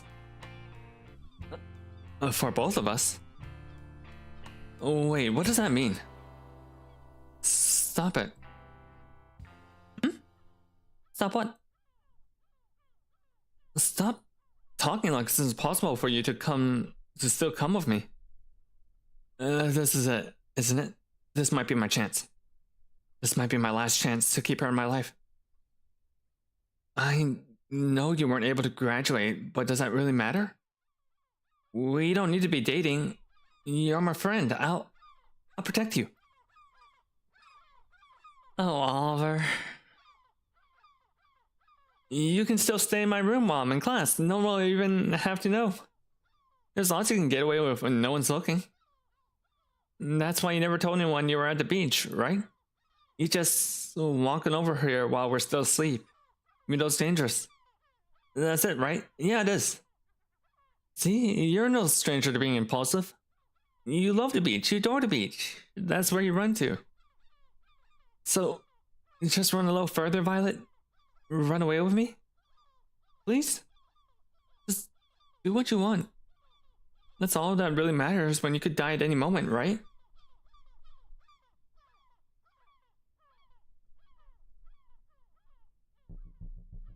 I see. A vague, helpless feeling. That's all this ever was? That's your moon, and that's what's been calling out to you. That's what's bringing you here. What? Oliver, you know for the fact that I hate the beach. I always have. Yeah, they wrote it down in the notebook too. I was curious about that. Why are we always meeting Violet at the beach when in the notebooks it says specifically she hates the beach? The nagging seagulls, the way the ground just clings to you. Our first conversation back in junior year was about how overrated this place is. I'd never willingly choose to plant myself here. No, that's not. I take a taxi to the beach every morning because even from 5 feet up, the sand is soft enough to cushion a fall. Me? Impulsive? Oh, please. The beach is just one of the few places I can truly be alone without worrying about splitting my head open. Don't you see, what I want isn't all that matters, Oliver. And how can it be? I'm not breezy or rich enough to just live in the moment or whatever. I can't ignore it all like I'm some sort of brainless fairy tale gremlin. That may be someone's reality, but it's not mine. If I'm gonna keep on living, I have to acknowledge what makes my head different from everyone else's, even if I despise it. That's why I'm here. That's what it really means to need someone. Something, a mundane, all-consuming dependency. It's not some vapid impulse. It has nothing to do with what I want. And agreeing to be your roommate didn't have much to do with you either. It didn't? It's not that I didn't adore you, but living with someone who loves me, someone who obviously loves me, was the only thing that sold my family on college being safe. That's why we agreed to do it, right? Being with you was the only thing that made them think that everything would be okay. But even then, I never needed you, Olive. Not really. But do you even want to be needed? Do you really want to be reduced to something as mundane as water, food, or safety? Do you really want the whole of your existence to be a begrudging, necessary part of my own? Do you want to be the center of this universe? Because after having to sleep with my door open for 6 years, I can say with conviction that there's nothing I want more than my own space. And we're the same way, Oliver. I know we are. Can't you see it? I don't want to run away with you. I don't need you to be my hero. There are no heroes in Siren's Call. There's only us. And I need us to live. Is that really so hard to understand? I can't keep her around. I can't do it. Come with me. Come with me to college. No. Please? I can't. Why not? Why is it like this? Why am I like this? Why does everyone always end up going away? I can't end like this. I did everything I could. It can't end like this. She's lying. She's lying. She's lying. She's trying to get me to hate her, so I'll be okay, more okay with us breaking up. No, it's not that. She's wrong. She has to be. There's nothing bad about needing someone. That's what couples do. That's what friends do. They need each other. Friends protect each other. Friends need each other. Friends need each other. Oliver? Friends protect each other. That's why they're important. That's how it goes. That's their job. That's how we've survived. That's how we're able to survive all of this. That's how we're able to fight. That's how we're able to kill the... Of course. The Sirens. The Sirens are the key to everything. If what Violet says is true, if independence is really what she wants, then she never really wanted to depend on me. She wouldn't have followed me into the underworld, not even once. But Violet saved my life, and I've saved her countless of times. Countless times, and I can prove it. What does Siren look like, Oliver? Or Violet? A Siren the 6 of us fought together with our backs to the wall. The Siren that's burned into your memory. What does it look like? That's right, even if I can't describe one perfectly. Painting's worth 1,000 words. 1,000 words should be more than enough for me to win this. That's right, Emil. I can still win. I can still win. I grab the back of Violet's painting and flip it over.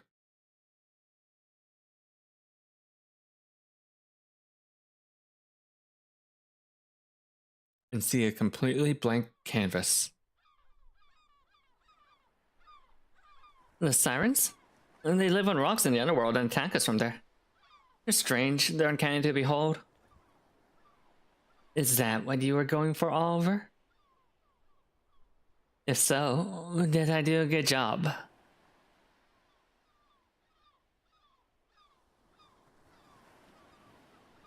She's right. He was right. There was no one to blame then. It was all just fiction. And this is how things really are. Chaotic, unfair, selfish. No, that can't be true. That can't be how this works. There's always a reason for this kind of stuff. There has to be. Even if there's no hero, there's always a villain, right? There's always a villain. That's how it should be. That's how it is. That's how it always is. That's how it needs to be. Where should the ceremony be at?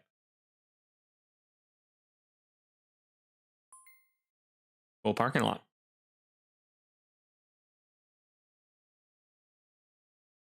All right. We're going to take a small break and then we'll start section 5. All right. BRB.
Okay. We're back.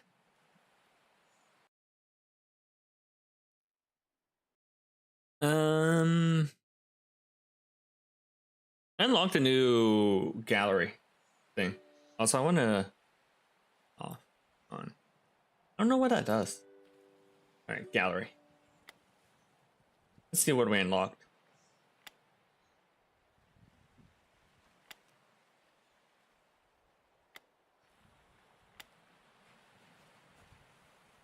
Pajama, Judith.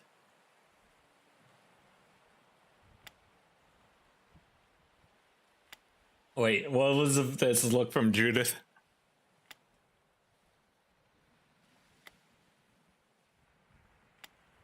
Judith's unused stats. Intelligence, kindness, not high on wisdom.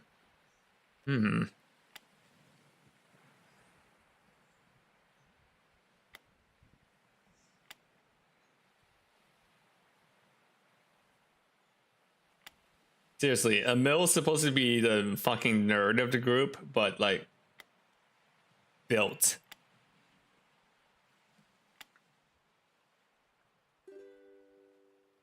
All right. Section 5. If you saw me turning into the villain, would you leave me the same way? People skim over long poems. Category 5. Judith.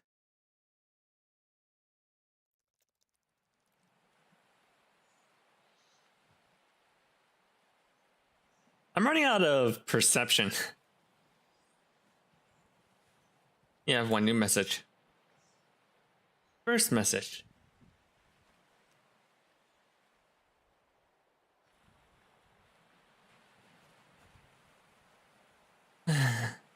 You know what? It doesn't even matter anymore. What's done is done, so do whatever you want. You monster. End of message. Alright, I might have gotten spoiled by the timeline, but I'm going to guess what happened is that Early shot of Miss Lawrence. I'm going to guess that we let Violet walk around without her helmet or taking her med, and then she cracked her head and died. After she got her acceptance letter, all Violet had to do was get into college, was get her grades high enough to graduate. She missed a lot of stuff because of her seizures at the start of the semester, but at least now there was some hope. They spent so much of April making up her complete makeup work at Judith's house. All of us, even Ash and Andy. Nobody wanted Violet to be left behind, so we did everything we could to lift her up. A 1.5 GPA was enough to get her out of school, but we never expected her to do as well as she did. She got everything done, even all the stupid busy works from her electives. And she did it all about forcing herself to stay up late and trigger a nerve seizure. She could graduate. She was able to graduate. She was able to graduate, so why?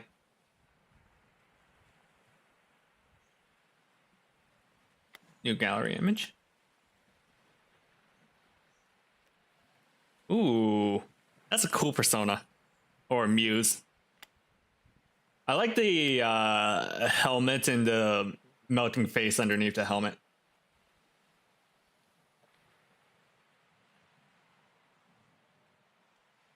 Leave home? Yep.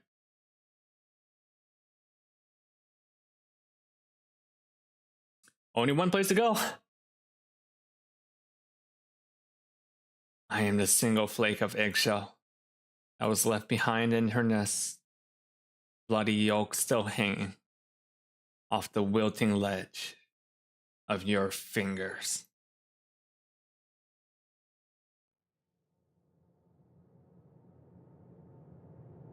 This is fine.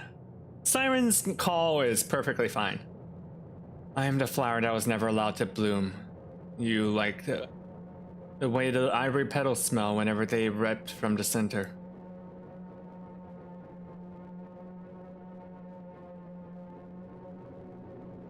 There was wax in your ears. You never heard my voice, and so there's not much I can do to make you see its worth. But your false sense of masculinity will turn you to driftwood someday.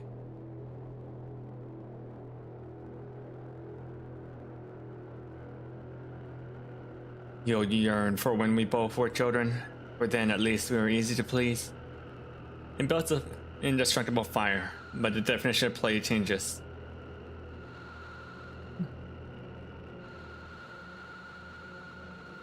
By now you will have learned how even reckless honesty can't erase your past mistakes. A little water cleans everything. I wonder if these are from Judith to Oliver. Soon there will be silence inside you, thick as the stench of bitumen and blood. You will not make it up to heaven.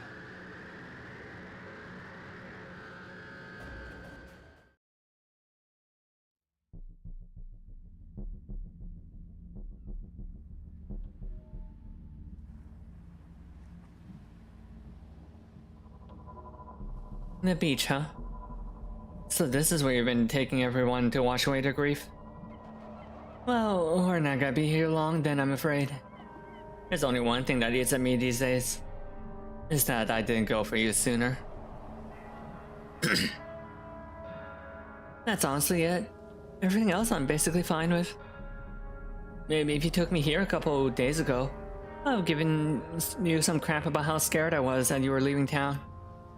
But now I feel silly for ever having worried about that in the first place. After all, if you actually wanted to leave, you would have done so by now, obviously. Which means there's still something keeping you in Siren's Call there, isn't there? My, oh my, I do wonder what that could be. Oh, don't you worry, you're a patient boy. So I'm sure you'll end up getting what you want in time. Until then, just relax and trust the chemicals. You're still on vacation after all, so why not act like it?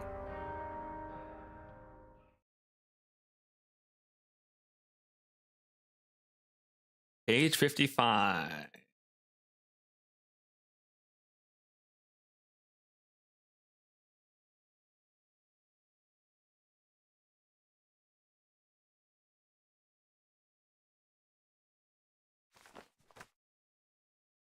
Note 2.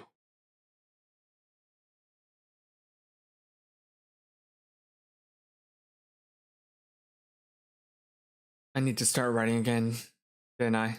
Don't I?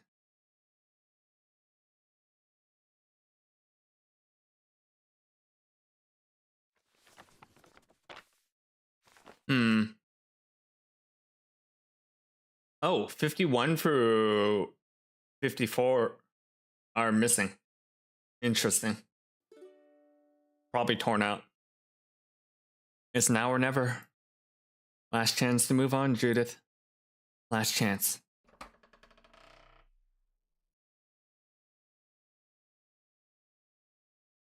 And there she is, waiting alone in her house like always.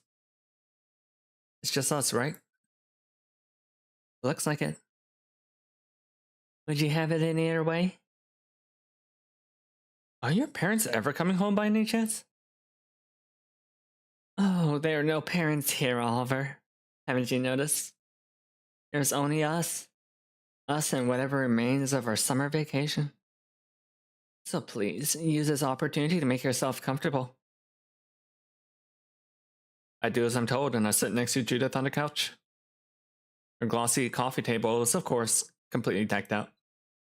Freshly picked flowers, platters of powdered cookies, a massive pitcher of sweet tea. A lavish display as always. You really do go all out, don't you? If you're going to do something, you might as well do it right. Wouldn't you agree? You know I didn't come here for you to butter me up, Judith. I came here to say goodbye, that's it. No matter what's been said before, you're still my best friend. And this old life of ours deserves a proper send-off. But make no mistake, that's all this is.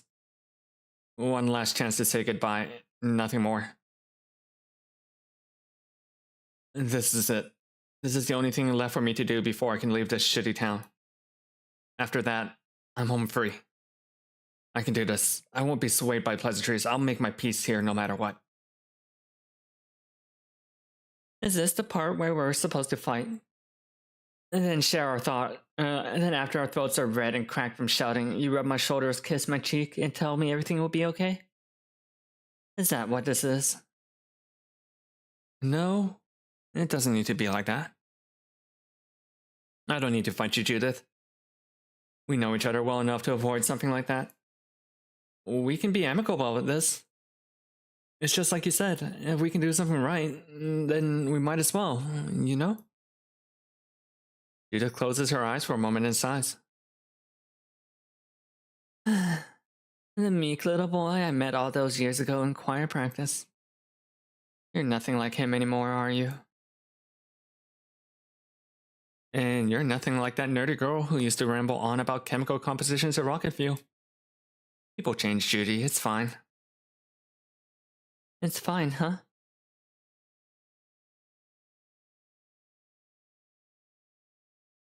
Alright. If that's the case, you're in luck. We feel the same about this then. Oh, wait, really? Of course. Today will be your christening and nothing more. Judith pours me a glass of sweet tea and places it gently in my hands. Afterwards, she cracks open a can of flavored seltzer and raises it up. A toast to the future you want more than anything else. May the memory of our friendships be adequate fuel for your journey. A pyre burning all the way up to heaven for itself.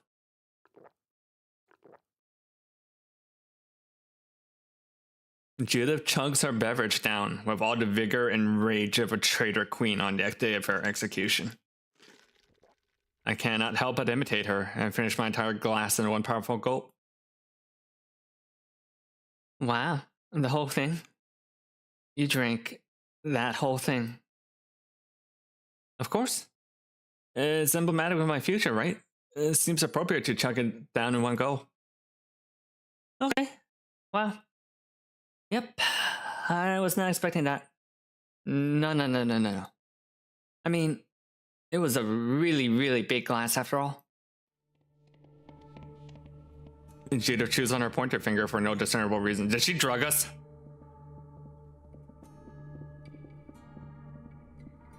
I think she drugged us. That's why she's concerned that we just downed the whole thing. I take back my earlier assessment. Judith is definitely evil and malicious. You might want to lay down on those pillows over there, Oliver.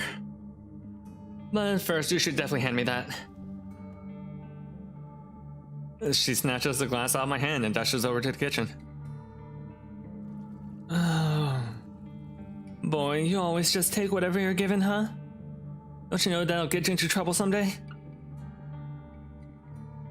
A few seconds later, she comes back with a massive cup of tap water.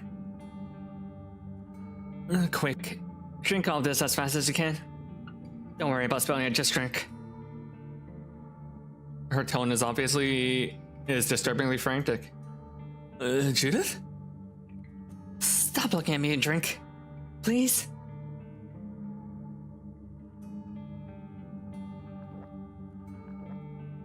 I gulp the water down as fast as I can. It's a little difficult for some reason, but I managed to finish it all. I should watch Obsession. I keep hearing from multiple people that this is what Obsession is about. Okay, good. Lie down, now. Okay. I do as I'm told, but as my head lowers to the pillow. Dizzy. Really dizzy. Judy, what's happening to me? Dimethyltryptamine, mostly. It's DMT. Oh. Along with a few other things to make sure that the dream is nice. What? Hard to think. Am I dying? No, you're not dying. I'm only doing my job and giving you more time to think about what you want. After all, time travel might not be possible. The time dilation sure as hell is. So try and make the most about what is about to happen, okay? Time? I don't want time. Leave. I want to leave. Oh, you don't know what you want, Oliver. Going to college, having a girlfriend, you don't know why you want any of it, do you? So I'm simply giving you some time to figure it out. I wasn't expecting you to drink the whole damn glass, though. Oh well. At least the tea is more diluted now. So just relax, trust the chemicals. It's better that way. I'll be here the whole time, so don't worry. I can feel the solar rays from Judith's hands begin to burrow my skin. The way she strokes my hair, it burns. It's burning through my skull. Shh. Shh. Just go back to sleep, love pup. Don't call me that. Don't act like I want this. I don't want this. I didn't want... You don't... That's not true. And even if it was, it's okay if you didn't want it. What you did for Violet, how you always tried so desperately to lift her up. Even if it didn't always look like it. That was a kindness, was it not? And this will be no different. You'll feel so much better after you wake up, I promise. So just relax, Olive Oil. Relax. And think about what you really want.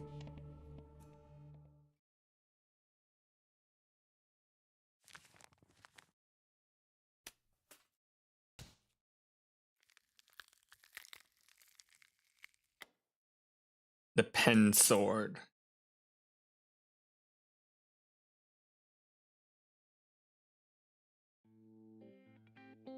Siren's Call after story.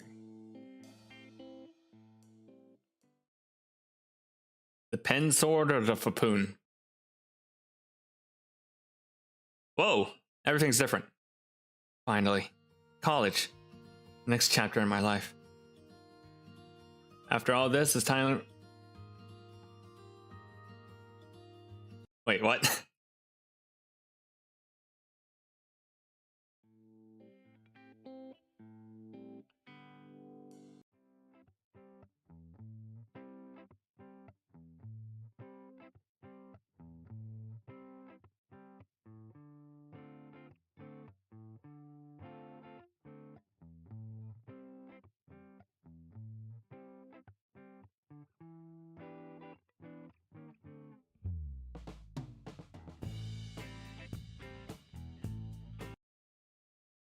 Wait, what? I can't tell if this is like a false ending or what.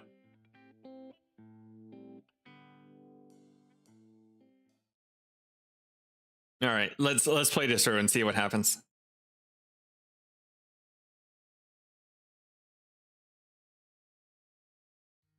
Finally, college. The next chapter of my adult life. After all this time, has finally started. Alright, that's the last of my stuff.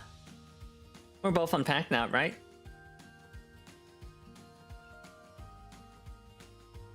I still have a box or two, but it's fine. You sure about that? You tend to put these kind of things off for a really long time. Like, a really, really long time. Oh well, I guess I'll have to make sure you're properly motivated then. How about one humiliating painting for you for each day you're still unpacked? How does that sound? How humiliating are we talking? I still have nudes of you on my phone. And like any hero, I'm not afraid to use them as a tool for justice. So yeah, take the hint. There's no way that'll be allowed in the dorm. You'll be fine. I can just replace your junk with an accordion or something. Yes, it'll be a study for years to come. You'll be known far and wide as Accordion Dick. And it'll be according to plan.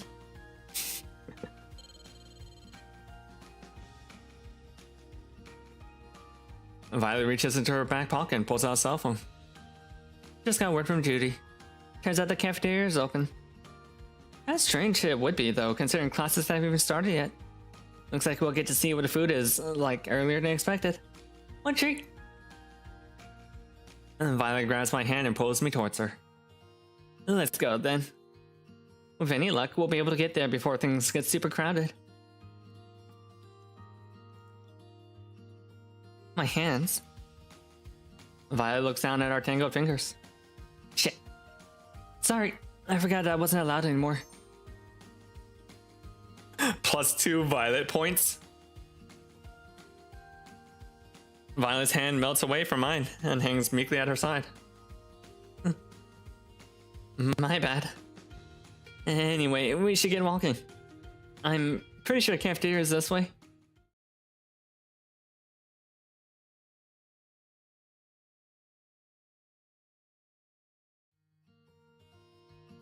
At the base of a rather steep hill sits the cafeteria. At the entrance of the cafeteria, and the dynamic duo the dynamic duels finally made their appearance. You guys sure took your sweet time. Don't get on them for that, kiddo. You spent like 5 minutes picking out what hat you were gonna wear today, so you're hardly one to talk. They're not just hats, Andy, they're snapbacks. Snapbacks, get it right. Is calling it that supposed to make you feel manly or something? If it covers your hair and shades your face, it's a hat. Plain as that. Please, you two, there's no need to be pedantic. I seriously feel like I'm being ganged up on right now. What? No, not at all. If we had enough time to wait for them out there, then clearly your affinity for headwear has never been much of an obstacle in the first place. Besides, I think the name is super cool. This is just a big fan of monosyllabic words. Rude. See? Still, I do wonder. What is the etymology of a snapback anyways? The what now? Sorry, what I mean to say is, why did it call them that? I mean, a snapback's a flat bill with snaps on the back instead of being a flex of it. What the fuck is he saying? Can we stop talking about fucking hats now? My friends, they all managed to make it here. God, I miss this. I miss this so much. It's good to see you guys. And just like that, they're all pulled back together. Same goes for you, Captain. Agreed. Petty squabbling aside, the truth is that we're all thrilled to see you. Now the whole crew is back together, we'll be as unstoppable as ever. Absolutely. This place better watch out. By the end of freshman year, there won't be a single soul on campus who doesn't know our name. And that goes for all of us. No matter what happens here, we won't neglect each other anymore. Judith extends her hands outwards as a clear peace offering. Is that okay with you, Violet? There's a heavy tension in the air as we all for Violet's response. Her face is still at first, as smooth and changing as a slab of clean-cut marble. Eventually, though, her face sculpts itself into a wry smile. So it takes the 6 of us to make it happen, then? Is that what you're getting at? Of course. We're not the Midnight Guard without you, Violet. I'm sorry for not acknowledging that earlier. Don't worry about it. It's not like it really matters at this point. Because we aren't the Midnight Guard anymore. Violet grabs Judith and pulls her into a tight embrace. Now that we're all here, we can always be what we've always been. There are no heroes here, Judy. There's only us. We're just friends. Just people who love each other. We're adults now. None of us have time for resentment. It was always such a worthless emotion anyway. It could never turn into anything decent. Having said her piece, Violet tries to pull away from Judith. But Judith pulls Violet back into her, burying the side of her face into her friend's shoulder. It's not forever then? I was certain you would be gone forever. Thank you for this, and thank you for forgiving me. I'm sorry, I'm so sorry. Judith's words are punctuated with harsh, ugly sobs. This is it. One last chance to heal this shattered, broken body of ours. Still, even as this tiny, vulnerable part of us begins to heal, the bigger heart of the world beats on. As the rest of freshmen begin to trickle into cafeteria, the 4 of us simply observe, giving Violet and Judith all the time they need. Okay, this is definitely some kind of DMT dream. The cafeteria isn't nearly as crowded as I thought it would be. Because of this, it doesn't take long for me to load up on a couple of plates and find a table for the 6 of us to sit at. Okay, this really is a huge upgrade from our old cafeteria, right? Indeed. Unlike a public school, this place seems perfectly designed with the busy student in mind. Right? I could definitely get used to it. There is a very real chance this is only nice for the opening ceremonies, though. But I seriously hope that isn't the case. The salad bar alone is incredible. You're such a herbivore, V. Makes me wonder what it would take to get you to eat some meat for once. I don't like meat, you know that, Judy? Doesn't mean you don't want to try it though, right? Judith picks up a chicken wing from her plate and waves it around like a handkerchief. Aren't you curious? It's yummy. Yeah, no. Anyway, we're missing someone, right? Has anyone seen Ash? No way. You guys have chicken fried steak? Hell yeah. Is there a limit? Give me 7. Still getting his food, it seems. Oh, it takes for a few more seconds before Ashton mixes impact with the table. Alright, it's official. This place is godly. They legit have everything here. They even have country gravy. Country gravy's the best. Brown gravy is such a generic, shittier gravy. Anyone who thinks this better belongs in a garbage can. Ash is right for this one. If you like brown gravy more than gray gravy, you're wrong. Who are you even talking to right now? Chat. The theoretical chat. What? You don't like gravy? No, it's basically meat juice, right? No thanks. Too fatty. You're freaking weird, Andy. You could die at the ripe age of 32 if you keep eating like that. Ashton shrugs and begins getting into one of his mini steaks. Guess I'll die then. Andi glares at Ashton one last time before turning her attention towards the rest of the table. So what's the game plan after this? Judy and I were planning on going to the city at some point, but you guys had something else in mind. If you guys had something else in mind. Actually, considering the circumstances, there's something that the six of us should probably discuss now that we're fortunate enough to be here. Emil looks over to Violet and signals her with a distinct nod. He's right. It's about how things were developing back home on the island. Oh, I've been wondering about that. Emil found an air entrance to the underworld, right? One on the north side of the island? So what's the deal then? Are things still dead on that side too? Emil spins a thin cord of spaghetti around his fork and politely scarfs it down before responding. Not exactly.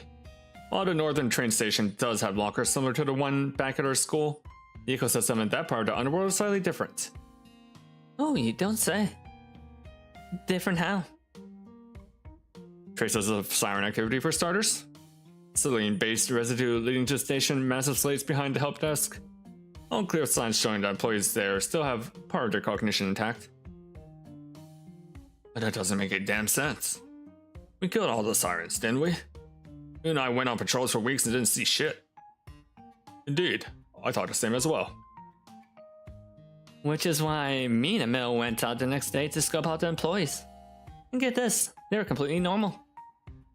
What's more, the two of them were absolutely terrible at their jobs. It took the lady like 20 minutes just to print out a ticket to Orlando. I even got yelled at for trying to buy something from an out-of-order vending machine. And they actually yelled at me. It was beautiful, like standing in the rain after a year-long heat wave. Except the rain was just shitty customer service. Yeah, that's just right. Nothing about this makes any sense. No. It's simple though, Andi. We were skeptical too, so Emil and I started to chat up the employees a bit. You never guess what we found out. That they didn't live in Siren's Call? Brilliant as ever, Captain. That's exactly what it was. Employees at the train station were in fact residents of the mainland. Turns out, they were only in Siren's Call to work and not much else. But why does that matter? Because negativity spreads, Andi. Simply interacting with someone in a foul mood has the potential to make you feel quite awful yourself, does it not? Alright. Have a good day at work, Vampy. Thank you for stopping by. Bye.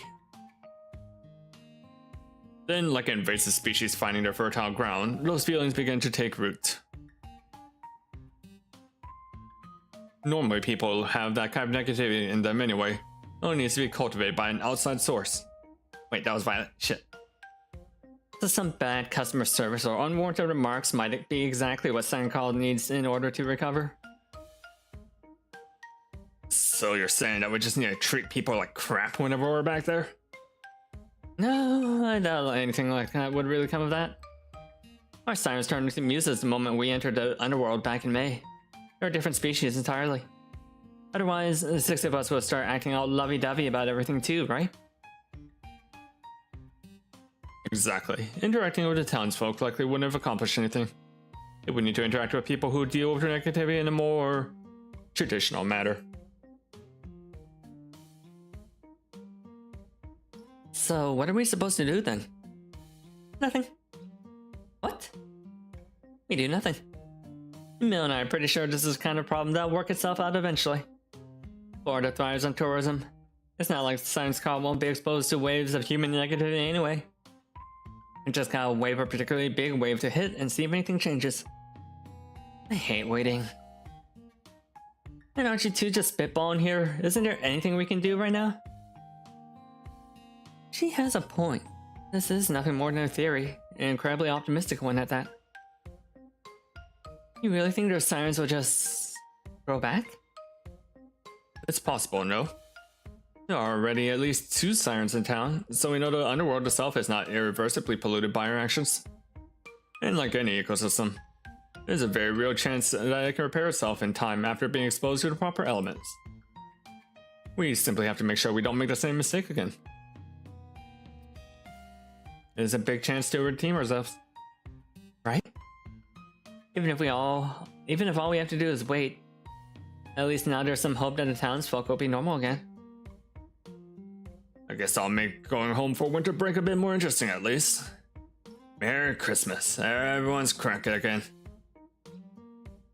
I can't think of a better gift to give back to people than their humanity. It was never ours to take away. Man, if Christmas doesn't do it, nothing will. Feels weird to be wishing for the holiday sadness to hit that hard though. I now realize every environment needs its predators, even cognitive and emotional ones. Real problem is only comes from when there are too many rabbits in the field or wolves in the thicket. We disrupted the balance once. Emil raises his glasses. But never again. One by one, my friends raise their glasses. You said it, bro. Never again. I really hate waiting, but you're right. Never again. Never again. We'll make it up to them. All of them. Never, ever, ever again. Damn it. Never again. How long is this dream going to last? After this new pact of ours has been forged, the rest of lunch is filled with nothing more than pleasantries and good food. As the dregs of our little feast slide from plate to trash, we all agree to play the rest of the day by ear and return to our respective dorms. And yet, despite our agreement to disperse, we all stay clustered together after making our way out of the cafeteria. It's only after we made it halfway out to the hill to my dormitory that the truth became painfully obvious. Oh my goodness. We're all living in the same building this year, aren't we? That's weird. Aren't there like 3 freshman dorms? Oh, instead you won't be able to brood as easily anymore, Cupcake? Brood? I don't brood. It's just easier for me to paint when I'm alone is all. Why is she a cupcake? Judith points. Oh, isn't it obvious? Judith hops up and aggressively slides the front of her t-shirt over Violet's head. Because she's always so overdressed. Oh shit, Andy. Judy. Violet wiggles her head around under Judith's clothes. Get off me, you freaking dairy cow. Okay. Judith frees Violet from her fluffy cocoon. Jeez, you're as jumpy as ever, aren't you? What the heck, Judy? I almost suffocated in there. You really need to lay off the vanilla extract, by the way. It's not natural. Oh, don't act like you love it. You didn't love it, Cupcake? So, what floor are you guys staying on? We're on the second floor. It's room 203, next to the common room. We're mostly unpacked. Emphasis on mostly. Someone's been playing air hockey in a common room all morning, so our room is still not fit for company, unfortunately. Not fit? Bro, all I've gotta do is hang up those posters and we're done. Went hard unpacking last night. You don't gotta make me out like some kind of slob.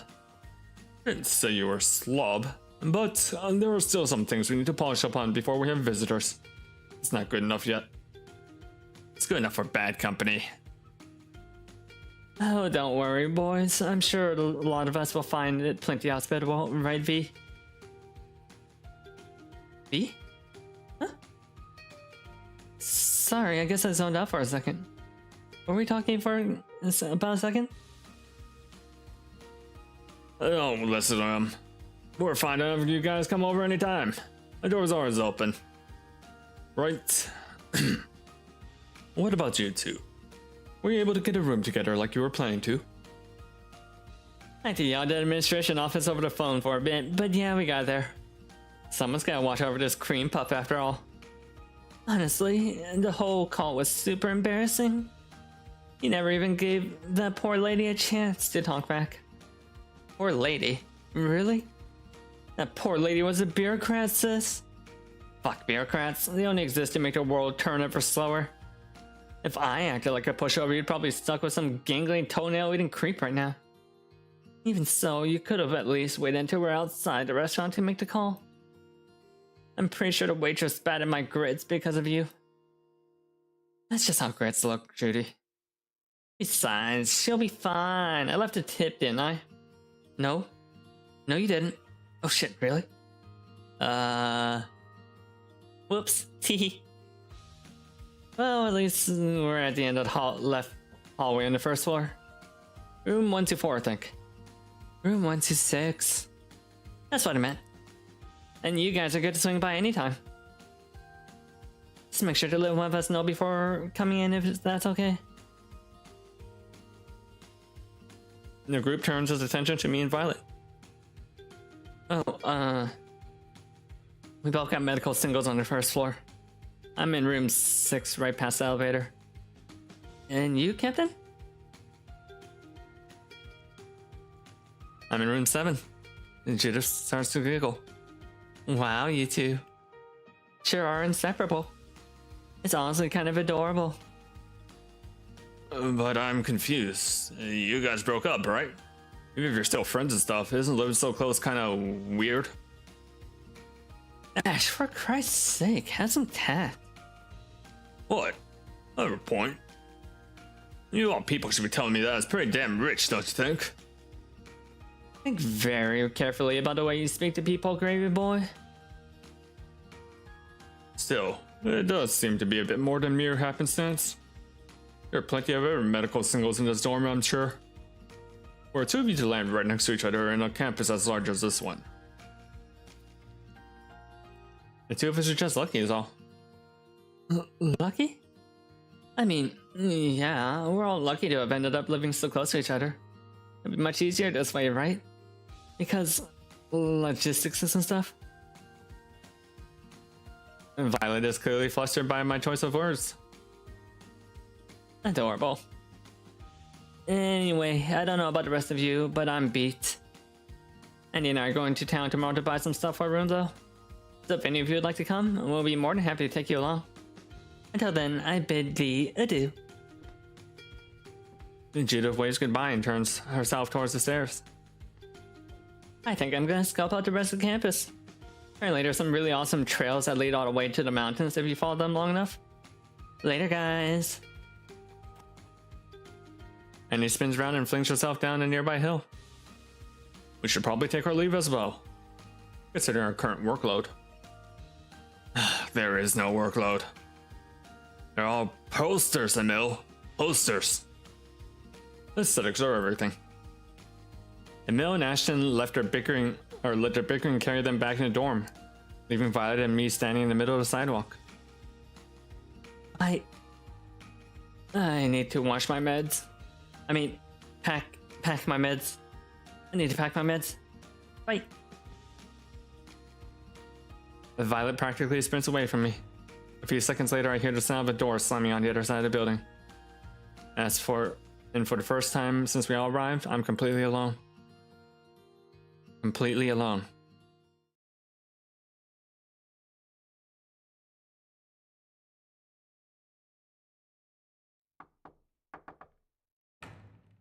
I shoved what I was working on back under my bed and answered the door.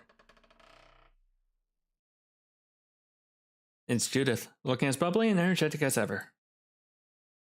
Oh, lucky me, you're still here. I figured you might be out exploring the campus or something, but I wanted to swing by here just in case. So, There's a stillness in her voice now, as if she's bracing herself for something painful. Do you mind if I come in?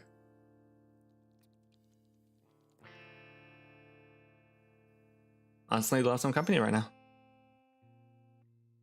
Sweet of you to try and make me feel so welcome. Though, I'm not sure how much I deserve that right now. Judith floats over to the bottom half of my bed. Her delicate hands wrap themselves into a tight little bundle in the space above her thighs. Like always, I somehow end up next to her.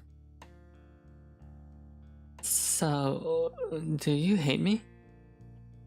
You have plenty of reason to, I'm sure. It is a strong word. Are strong words not fitting for our strong betrayals? Still, if hate is too strong a word for what you feel, then I guess I'm pretty lucky. I didn't plan on abusing that luck anymore, though. Truth is, I know I've been overbearing. Not just with you, but everyone in our group. I thought Violet's choices had ended up threatening everyone's happiness. So I ignored them. I ignored her. But she had the right idea all along. Everyone's just fine now. Nobody needed my protection. Nobody needed my guidance. Nobody needed me too. Things simply worked out. I didn't even have anything to do with me. There's never any need for harsh words or swift action, and so I've decided to be more hands-off going forward. I just thought you should know that. What do you mean hands-off? I mean, allowing myself to accept that allow myself to accept things as they are. I used to think it was my responsibility to try and keep everyone safe and happy, but maybe that's not how it should be. Being sweet shouldn't be our job. Ideally, sweetness follows love. Real, genuine love. So, that's what I'll try and focus on from now on. Which means allowing the people I love to live how they need to. So, if I seem different lately, I want you to know that's not because I'm plotting anything. I'm just trying out something new. I want you to be able to do what you need to do, regardless if it involves me.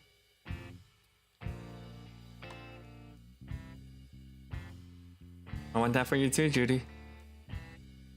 Thank you.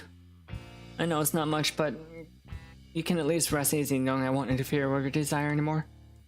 From now on, I'll try and respect what you and everyone around me needs. She just stands up and moves away from my bed. Anyways, that's all I really wanted to say. You've grown so much in a short amount of time. Hope I'm lucky enough and end up seeing the person you'll eventually become. She begins making her way towards the door. I'll see you soon, right?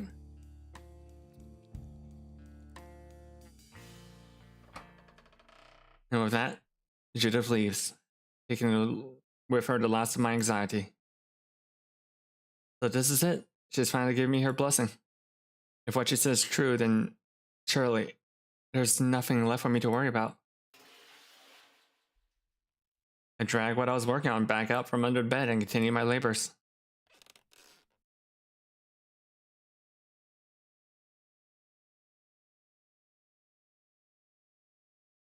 I'm starting to feel restless.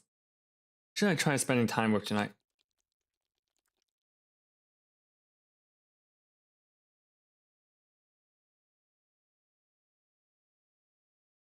Let's spend time with Violet.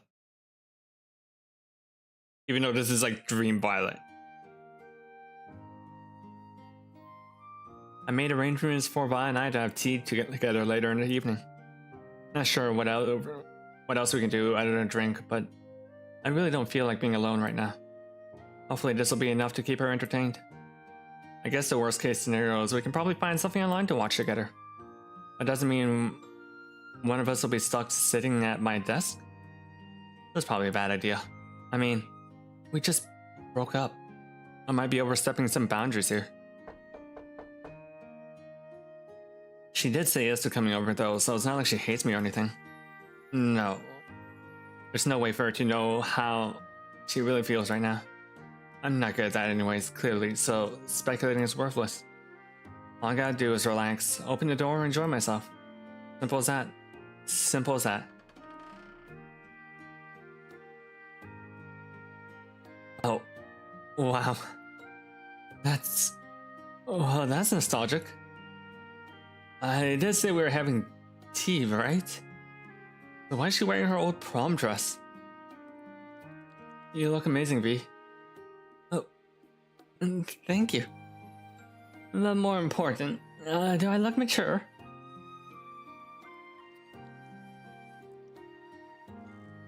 Well, we're in college now. I should try to look more mature when I go out. Besides, I used to dress up for tea parties and stuff. so I figure I'd dust off the old gown and swing on by. Is it too much? It's a little much for just tea, not gonna lie. Am I overdressed? Alright, so this is Violet's idea of mature. Cool. She's almost too adorable for words. This bodes well for my psyche. It's fine, it's fine, it's fine. Just be normal. Be platonic.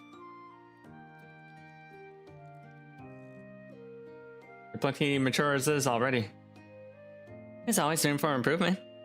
It's like they say, an artist's work is never done. Violet flicks her wrist into the air as if she swung some confetti into a parade float. Shall we then? As she passes through the doorway, the hem of her dress brushes against my ankle. It's soft. Really soft. It looks much cleaner in here than it did this morning. Very nice. As Violet surveys my living quarter, I rush over my desk and grab the room's sole collage mandated swivel chair. Oh, Olive. That's no fun, right? What about you? Where are you gonna sit?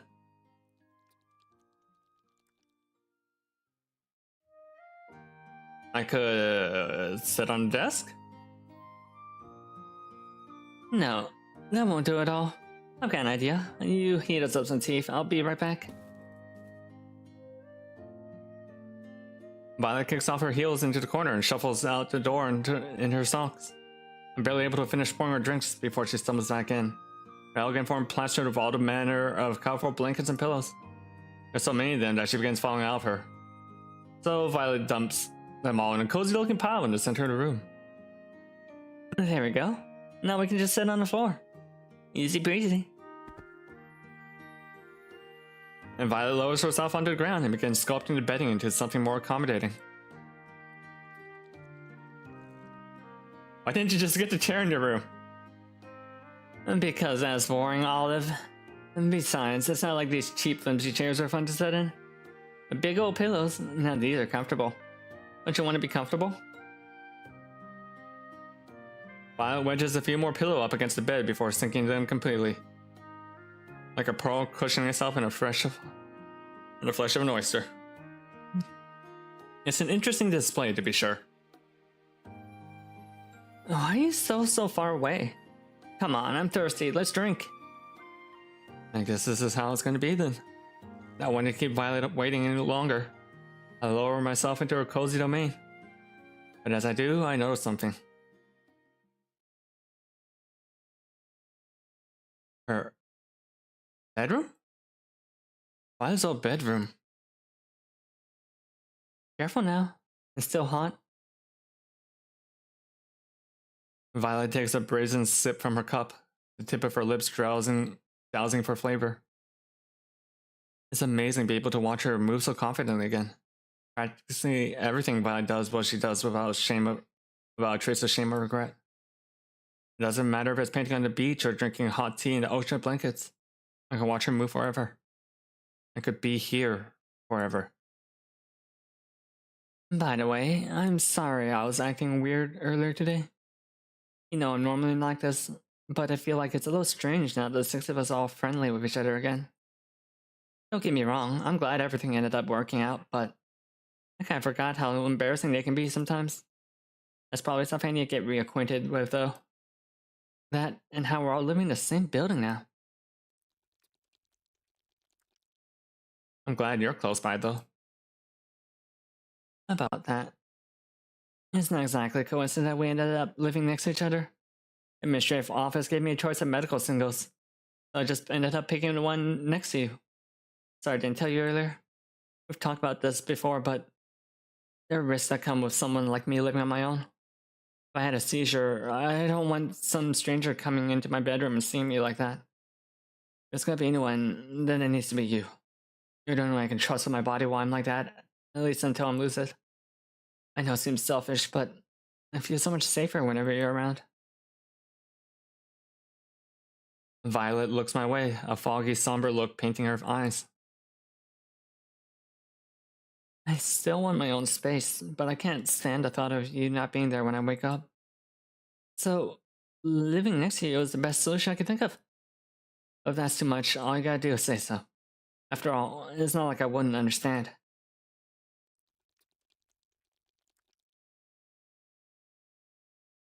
Oh no! All those times points I spent earlier is biting me.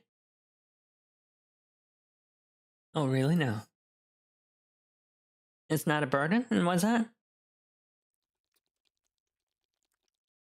Well, fuck it, we're in a DMT dream. This isn't real.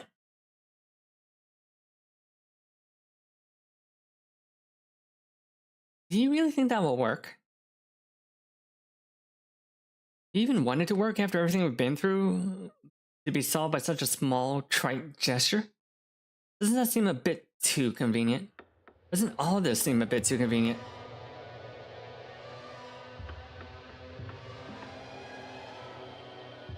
How is this any different from, are you okay with, what are you feeling, love or obligation? Would you really come here without me? Can you be alone and capable of being alone?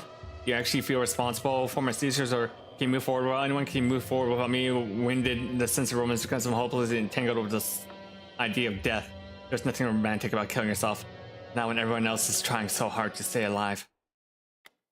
Oh, you hate the beach too.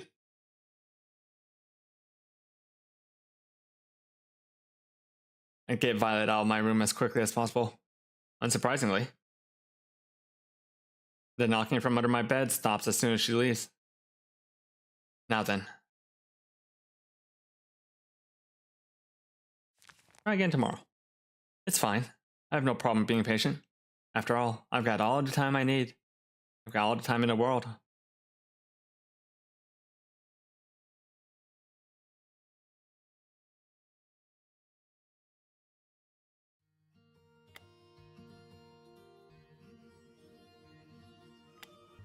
Alright, that's my responsibility, buddy. Glad you're not dealing these kind of things anymore, Oliver.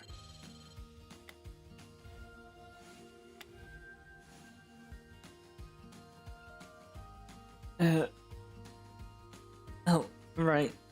Sorry, I guess I got too excited.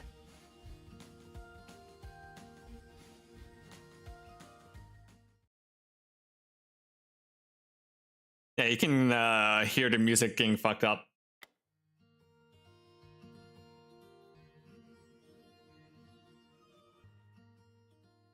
After have said her piece, or is it piece, Violet tries to pull away from Judith.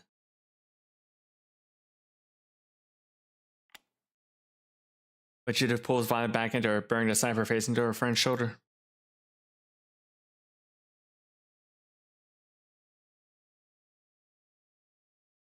I'm sorry. Judith's words were punctuated with harsh, ugly sobs. This is it.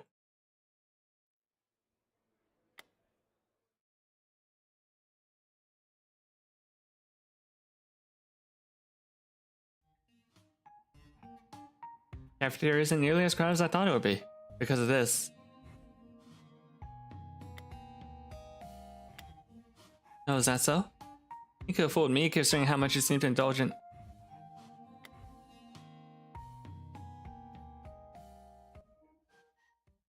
No, V, it's not that simple. And you of all people should know that. What? This whole concept makes no sense on a fundamental level. It's nuttier than squirrel shit. Killing the Siren is supposed to heal people. Of the town by subduing their self-destructive impulses, right? But we can only do that by using what's basically magic, so it's a whole message.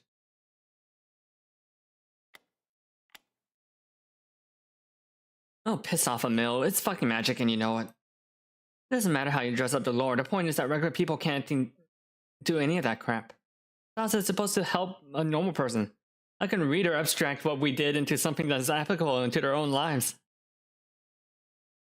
The closest real-world parallel is medication, but that's not apt because there's more side effects for that than there are plot holes like your lame magic system. As much as I wish she could, but I can't just punch her seizures away anymore, and Oliver's dad can beat the beep out of him. Does killing ambiguous threat with vaguely defined superpowers really offer a solution for people like them? Just what are we even trying to say here?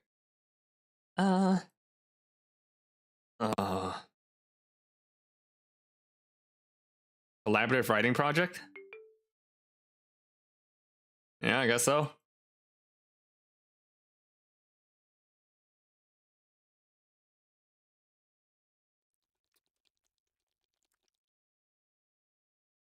All right. Let's hang out with Judith this time.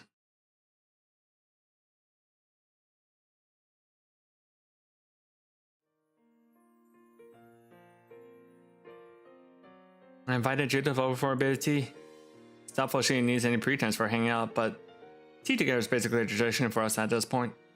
More than anything, though, let's see if I can get her to freaking relax for a minute. Baking, party planning, Christ, even flower arrangement. She's always scheming up something to please the rest of us. It's a definition of neurotic. I don't think it's possible for a person that intense to suddenly becoming hands-off. She used to be so into science, but it's almost like she has no life outside spoiling us. Which is why someone else needs to spoil her for a change. Pampering Judith is the only way she's able to learn how to chill out. She's always been the one to sweeten me up, but now she's my guest. I won't allow her to be stressed. I hope I know what I'm doing here. Hey there. I wasn't sure what kind of tea we were drinking, so I baked up some brownies just to be safe. It didn't go with pretty much everything after all. Damn it! Brownies, really? You cheeky little... Why didn't I see that coming? I'm gonna let you hijack this, Judith.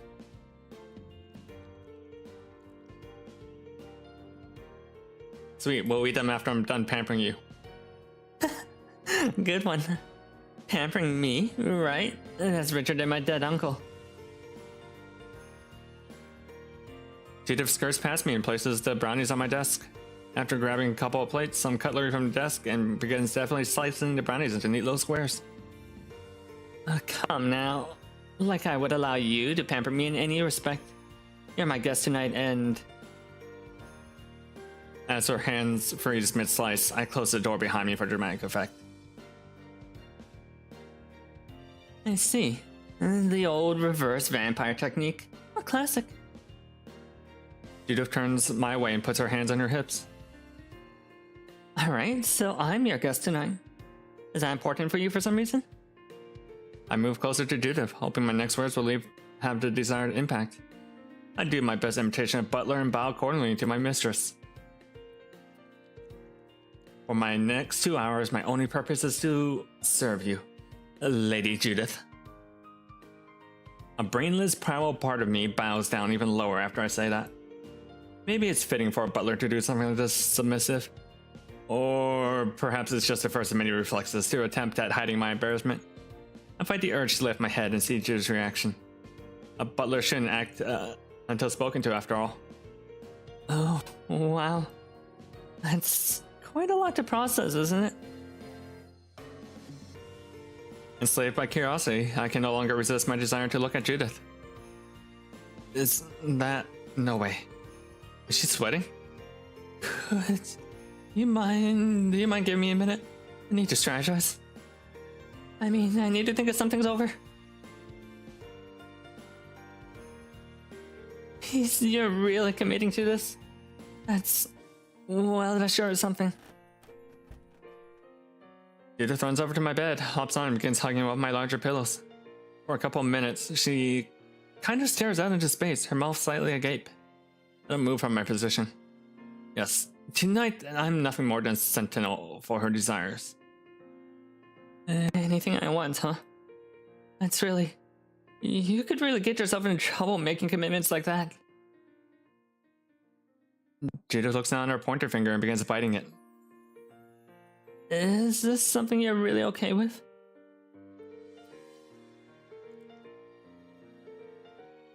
What a silly question. Of course it's fine, Judith. You've been comforting me like this for almost my entire life. If tonight's the night I can begin repaying your kindness, and of course it's something I want. Though my feelings of this runs deep, I keep my response to a current professional. Judith takes a deep, cleansing breath and turns her attention back to me. Okay, this is really happening, then? You're giving me permission to take advantage of you. I'm curious. What stopped me from making you run naked down the hallway naked, then? Or if you wanted the entire stick of bitter water by itself. You just do it? I'm trusting Judith isn't sadistic enough to make me do any of that stuff. Then again, she's never really been given this kind of freedom before, has she? Am I in danger? You might be in danger, Oliver. Very well. Seems that it is your duty to wait on me tonight. And it's my job as your guest to make use of you. When Judith places a pillow she's been hugging at the top of my bed and sits up straight. Now then, butler. Come sit next to me. I do as I'm told and I make my way to her side. The cheap, springy bed frame buckles a little under our weight, but it's nothing to be concerned with. Great, good job. Other than perhaps the first month we knew each other, physical proximity wasn't exactly a rare occurrence for us. Car rides turned to pool parties, turned to movie nights, turned to sleepovers. All my life, Judith has been inching closer and closer to me, as inevitable as entropy. But this time is different, right? This time I'm completely subservient to her and she knows it. Surely, this closeness is a prelude to something more insidious, right? Okay, now next. Next, can you...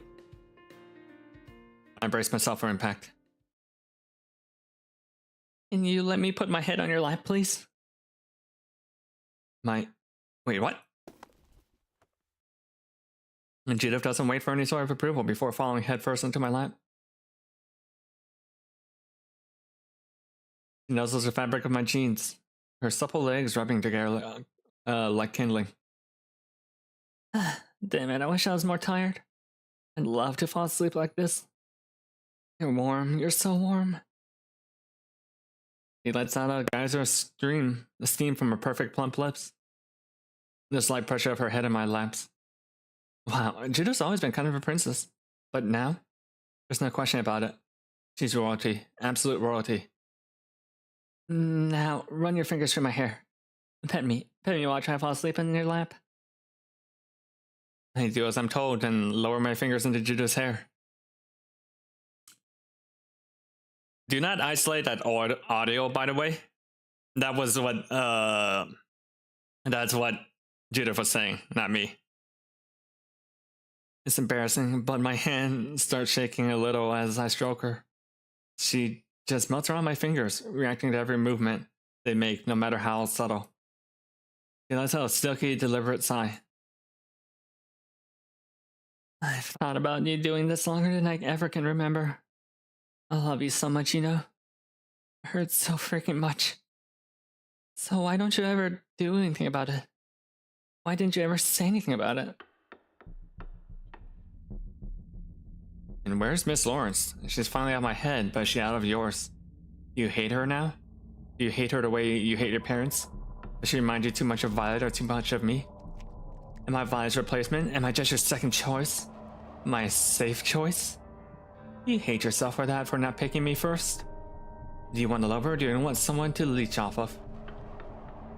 Is it really love you feel right now? If it is, then why do you not seem to care about my future? You have any idea who I am when I'm not around you? Did you turn me into this? Is this the me you really want? We feed so beautifully from each other. Umbilical twins. Hi, my name's Judy. What's yours?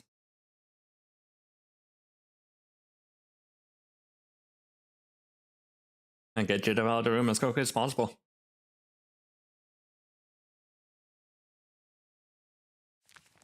Alright, let's try the boys' route. Are we gonna have a yaoi scene between Oliver and the boys?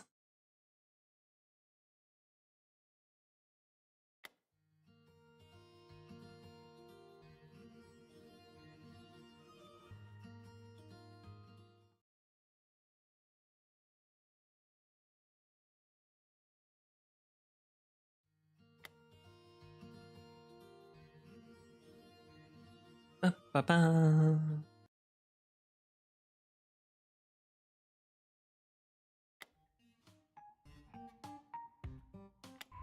Unlike a public school, this place isn't actually real.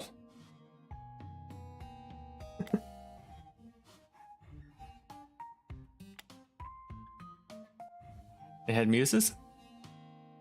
I mean, maybe? I don't know how we would find something like that, however.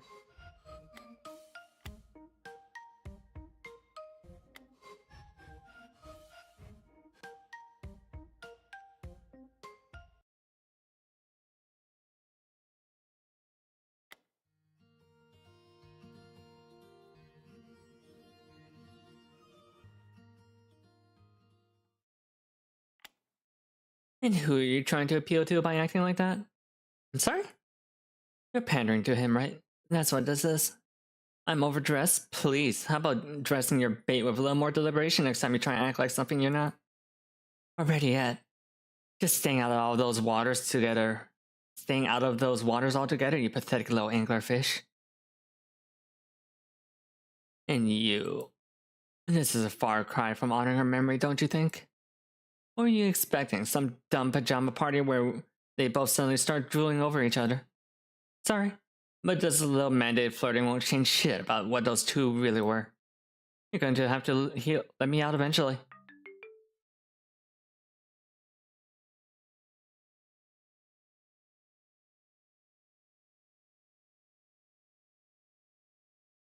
Love toxic Yuri.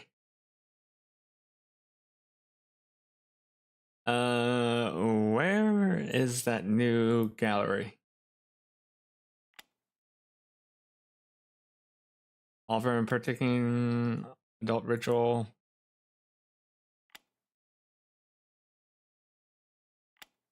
College.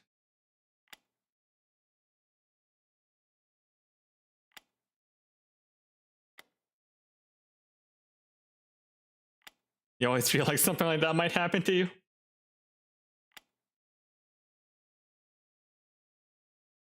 A scene pulled straight from your guilt-laden, lascivious dreams.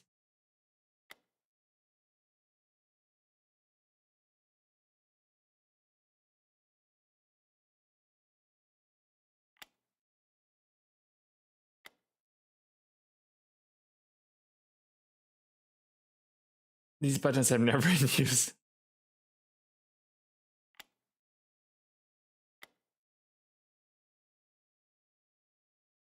A far more malicious angle for one of Judah's CGs.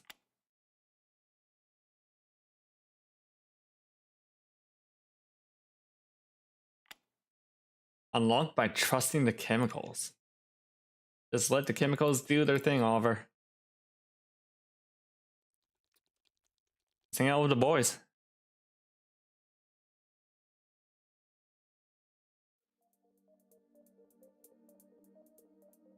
I invite the boys over to my room to hang out for a bit. I've got no idea what we're gonna do though. I heard an air hockey table in the common room upstairs. There's not much going on here in the dorm. There's a lot of campus stuff we haven't explored yet. Sure, 4 of us will be able to come up with something, right? 4.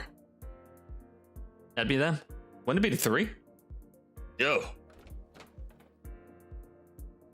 Ashton cuts past me while Mill politely meanders around my room. Nice place you got here, Captain. Weird. You'd think a single room would be freaking tiny. That does look about the same as ours. Wait, is it bigger? What the hell? That doesn't seem fair. No, the dimensions here are definitely smaller. If we were to measure the floors or look at the blueprints, I'm sure we'd discover as much. There's just not a lot of clutter in here drawing our eyes every which way. Man, again with the clutter. Give me a break, Emil. You know I brought barely anything with me. I know. That was a job. It was merely an observation. Most rooms housing 2 or more people will seem messy by comparison, regardless of the effort we put in. There are only so much we can do with such a small space. It's perfectly normal. Okay, good. I'm trying though, so remember that. Of course. I'm not worried. We'll make it work. Wait, we just tossed Andi in as the boys? Oh, we ran to her back on the first floor. She said she was going over to the cafe across the bridge and get something before coming over. I guess we still got some time to plan shit before she comes back and tries to make us do squats or whatever. Or not. No way. Woo! I'm loving this mountain air. It's starting to get a little nippy though, I'm not gonna lie. Oh, hey, you guys made it here already. Neat. Is this still a Yowie event if it includes Andi? We saw it 3 freaking minutes ago, you freak. It was only 3 minutes. Huh. Good to know. How did you even get back here so fast? I know it's a small campus, but that bridge leads to the cafe. It's still a fair distance away from our dorm. Bridge? You guys don't just cross the street and sprint up the hill the other side? Whatever. Bridges are for cowards. It's been decided. Andi lifts up her left arm, flaunting a small nylon bag tied above her waist. Her wrist. All that matters is I got the drinks. I don't know what you're planning on doing though, but whatever it is, I figure it's best for us to stay hydrated. Yeah, we heard it a million times. To enjoy ourselves, actually, but sure. And I know our captain loves his ginger beer. Yeah, speaking of hydrated.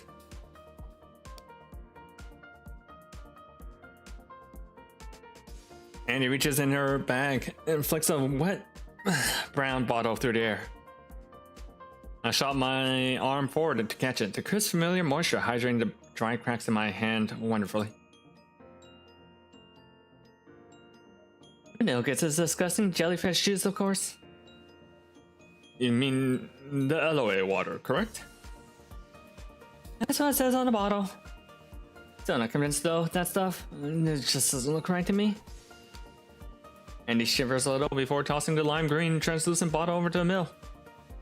She looks at Ash and looks once more in her bag. You like peach soda, right? Huh? Yeah, I do. But I haven't had any forever. The only place back in the island I ever had any got shut down after I got out of middle school. Orstone. The corner store on the east end of Flagler, right? I think I saw you guys buy it once a few years before Judy introduced us. You paid for the lady behind you too, right? You back all that candy. You put back all the candy you had and carried her milk out of the car. That doesn't sound like me. Ash looks away from Andi and scratches the back of his head. Oh, really? Well, I was never sure it was you anyways, but I remember the soda that kid bought for some reason. Only saw you drink water though, so it wasn't. What can I say? Water's cheap. Thank you, though. Small smile forms on Ashton's flushed face as Andi slowly hands him the beverage. Wow, I'm actually kind of pumped to have one of these again. I just gotta get the damn thing open and... Andi's eyes widen as the cap twists off and the peach soda begins rising rapidly to the top of the bottle. Shit, Ash, give me that now. Andi dives forward and sticks her mouth atop the geyser of soda right as it's about to shoot out.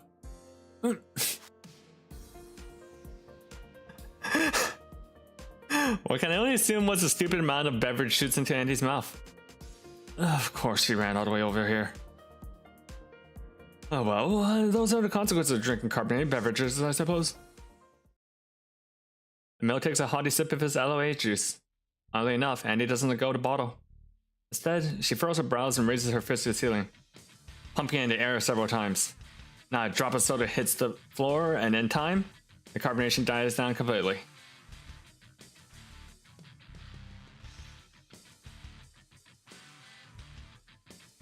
You think I give a fuck about consequences, nerd? I'm invincible. I'm a golden god. Sucking fizzy bottles, you will not decide my fate. Andi looks up at us and smirks, not out of any shell yearning for validation. Oh, once I can only assume it's some sort of mental victory lap. The rest of us are, of course, speechless. Andi looks to Ash and begins slowly moving the bottle away from her lips. Still want any? Sure, thanks. Ashton placidly takes a drink from Andi's hand. Andi, chipper as ever, jumps up and pulls an air peach soda from her bags and clashes it against Ashton's bottle. Great, cheers then. You bought one for yourself too? Wait, doesn't that mean... Andy thoughtlessly twists the cap off her soda and becomes immediately drenched. Never mind.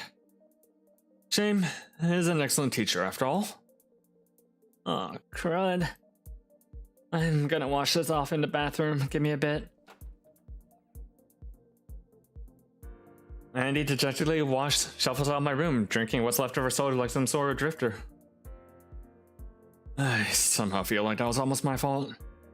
It wasn't. Let's just hope she doesn't press any red shiny buttons on the way back here and everything should be fine. Okay, we're good now. Dear God, you're quick. Sorry about that. It's whatevs. You know, you guys are a lot easier to shop for than Judy.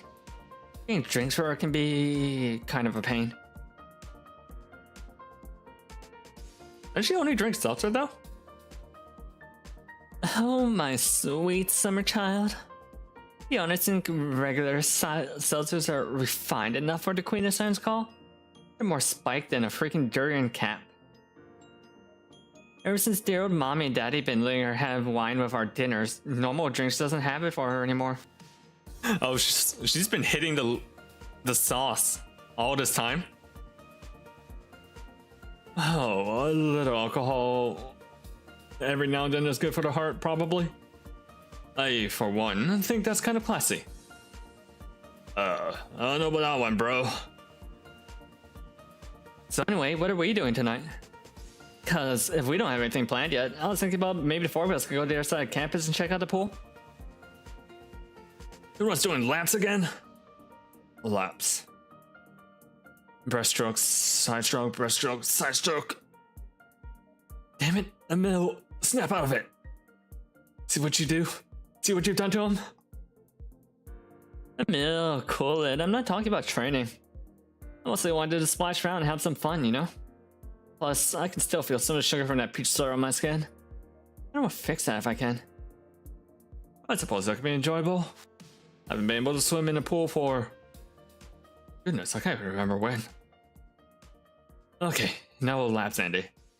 You gotta promise me that right now. Fine, no laughs. I swear on my pride as a warrior. Alright, good. That's good to hear. Nice. Well, let's get ourselves changed then. But before we do, there's something I need to ask of you, Oliver. Alright, I almost forgot myself. Oliver, why is Mill here? I didn't want to go to college. Doesn't that matter to you? Why are you so obsessed with going back to how things are? What about what we want? What do our lives need to involve you? Can't you survive on your own? We're still fine leaving our own, so why involve yourself? You resent us for acting independently with you? What if we can't become who we need to when we're together? You honestly believe that friendship is the only thing that matters in life? Are there things you would need to do on your own? Should you be alright if you can't see us again? Should our time enough together not be enough? Was it ever gonna be enough? What if you were wrong about who you really love? We are one, a hydra of many heads. We'll keep in touch after all this, wouldn't we?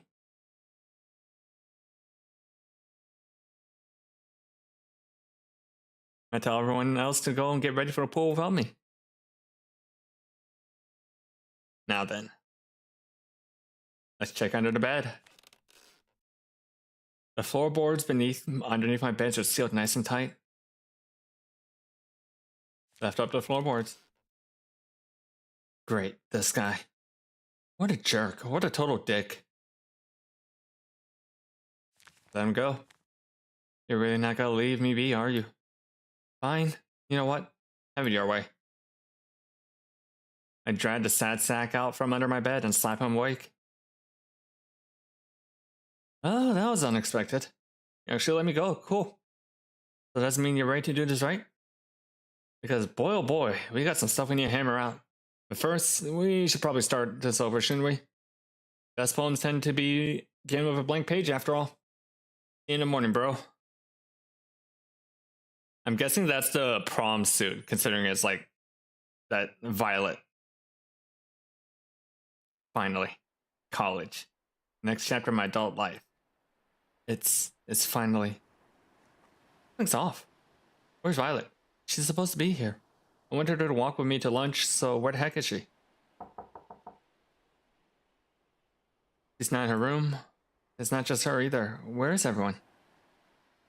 Maybe they went to lunch without me? I guess that could be fun. Maybe. Hey there, Sleeping Beauty. You finally made it. I turn to the left and see what I assume is the only other soul on campus. Oh, right. Down running around now, isn't he? Looking pretty smug about it, too. What's with this setup? Water cooler, big dumb umbrella, tacky lawn chairs. Those are in the mountains, right? What are you standing around for? Pop a squat. It's still summer, technically. Reaches in the cooler, pulls out a long brown bottle, and things in front of his face. Got our favorite. Come on, day drinker. You know you wanna. Day drinker? We both know that's just ginger beer, you freaking narc. Still, he's got a whole cooler of stuff. This sucks to humor him. Shuffle across the lawn and plant myself in one of his chairs. Wow, you sure are easy. Lucky thing I'm such a nice guy, I only need to talk for a bit, right? Pops open 2 bottles of ginger beer and hands me a second one. Here, peace offering. Work better when we get along anyway, right? I grabbed a bottle and took a cautious sip. Spicy ginger sends shockwaves up and down my throat, exciting my worn senses. So this is your dream college, huh? Nice. Very nice. All that's missing is a big old water slide. Maybe some churro stands near the dorm or a go-kart track. Takes a light, controlled sip of his beverage before looking back at me. Mini golf, perhaps? I get it already. What do you want? Me? I don't want anything. That's your department. I'm just here to lick stamps and make sure we get our homework done. He settles his drink down in the grass and leans back, turning his head towards the spotless blue sky. I get why he chose this place, though. Great that the world feels actually livable up here, but it's more than that. It's not about aesthetic or breathability here. Everyone just loves us for some reason. Here, the people are pulled directly into our lap. We have gravity. There's so much gravity, we're the center of the entire stinking universe, small as it may be. Here, people need us. My better half sloshes the liquid down his bottle for a little bit. Don't go hating her too much, by the way. Not Mom and Dad. Hate them all you want, but Miss Lawrence. Miss Lawrence? For all of her pride and splendor, Miss Lawrence probably fed the same plate of bullshit we were back when she was a kid. I bet money that at her core, she wants things to be simple as badly as you do.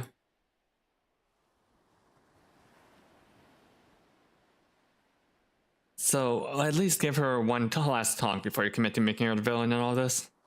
Because it means a lot to be a villain. You've got to be important. If we're not important enough in all this, then she probably isn't either.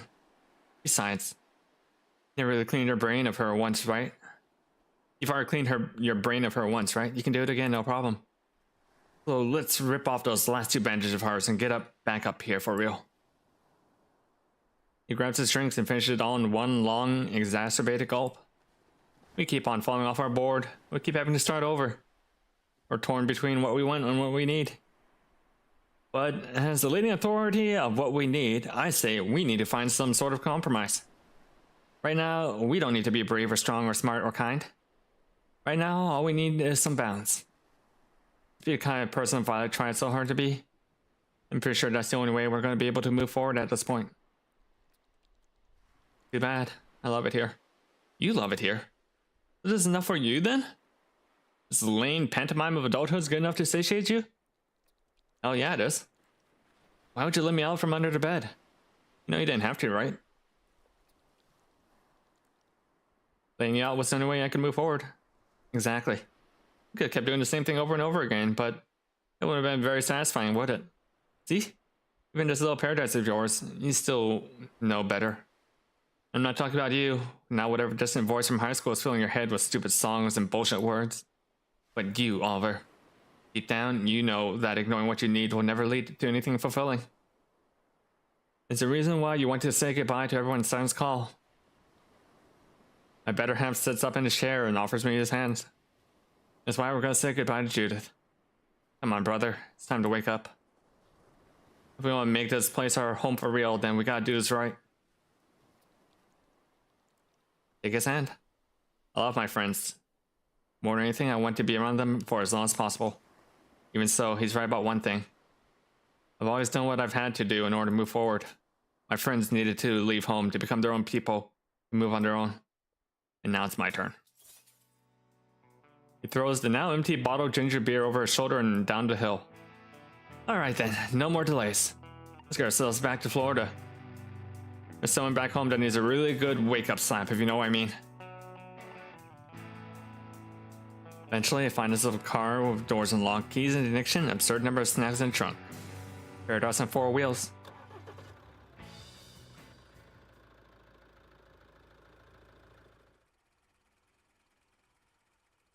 The ride through Asheville passes in a blink of an eye. Just me, myself, and I. My better half keeps one hand on the steering wheel while using the other to thumb through a stack of CDs.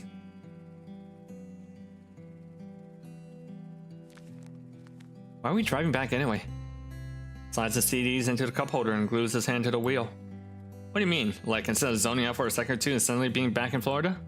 I don't know. Probably because it gives you time to find your bearings. I'm more fried than a damn catfish right now. Waking up in the middle... that isn't gonna do us any favors. This kind of thing you're gonna need to ease yourself out of. Plus, this way gives us more time to hash things out. What do you want to talk about then? What? Sorry, that's your department, not mine. I'm just here to drive this car and be the wall for you to bounce ideas off of. I made a voice of reason here, but there's no way I'm more powerful than you are. We end up chatting about something, well, that's more of your will make it happen than anything else. Nothing can happen here you don't actually want to, after all. Nothing. Isn't that why I'm lecturing you instead of Miss Lawrence? So you can start waking yourself up for a change? Isn't that why you gave her Violet's own room back here? Or why you tried to bring everyone back together again? Wasn't their happiness something you wanted? Because if it was, then there's no way you're the kind of person that we've read about. Otherwise, things wouldn't have gone the way they did, right? You're wrong. I'm a bad person. Don't you think that blaming yourself for everything that happens is as childish as blaming yourself for nothing at all? We're not important enough for everything to be our fault. Believe me, I wish we were, but we're not. And that's the last time I'm going to tell you that, because if I know it, then you definitely know it. So there. I better have start scratching the side of the steering wheel. I had one hell of an extinction burst back there, though. Seriously, as well-meaning as it might have been, this was something straight out of a crappy teen novel. I doubt Andi and Ashton could ever get into a college that's snooty. I love those knuckleheads, but the part in particular was a bit of a stretch, even for you. Mill would have been able to, but I think he's smart enough to know the risk of hanging on like that. And Judy, well, maybe she knows better. I'm pretty sure she's never gonna leave home. Not at this point. She'd follow us. That's mighty presumptuous of you. What makes you think we're all she has to wait for? Might as well be all she... We might be all she's got now, but we're definitely not all she had. If she leaves, who's gonna be there to greet the seniors when they come back home to visit? Who's gonna serve them tea and spend all their damn summer baking everyone cookies? She's nothing of devoted, I guess. That's our Judith. Patron saints of hope and masochism. Tempted to blame the church for making her that way, but I feel that'd be a bit disingenuous. She's probably always vulnerable to that kind of stuff, unfortunately. Or maybe she's that way because we couldn't stop drinking up whatever she put in front of us. That one might actually be our fault. We can fix that though. We can let her go. We have to. Not much longer now, it seems. I guess you're warming up to me quicker than I expected. Not really, I still think you're kind of a dick. I think I'm fine with that. I'll be your punching bag forever if I need to be. As long as we get along when it matters, that's all I really care about. I just hit delaying the inevitable is all. Of all the lies you've ever told me, that may be the best one yet. At least you know this stuff is inevitable. So that bodes well for us, I suppose. Alright, let's get it over with then. God, I hate this town. Always loved this house though. Never felt like an outsider here. Never needed to be cured or converted. We could just B. He stalks away from the car and up to Judith's porch. Can't keep hugging that pillow forever, though. No way home to greet us, so we slowly start making our way towards the bedroom.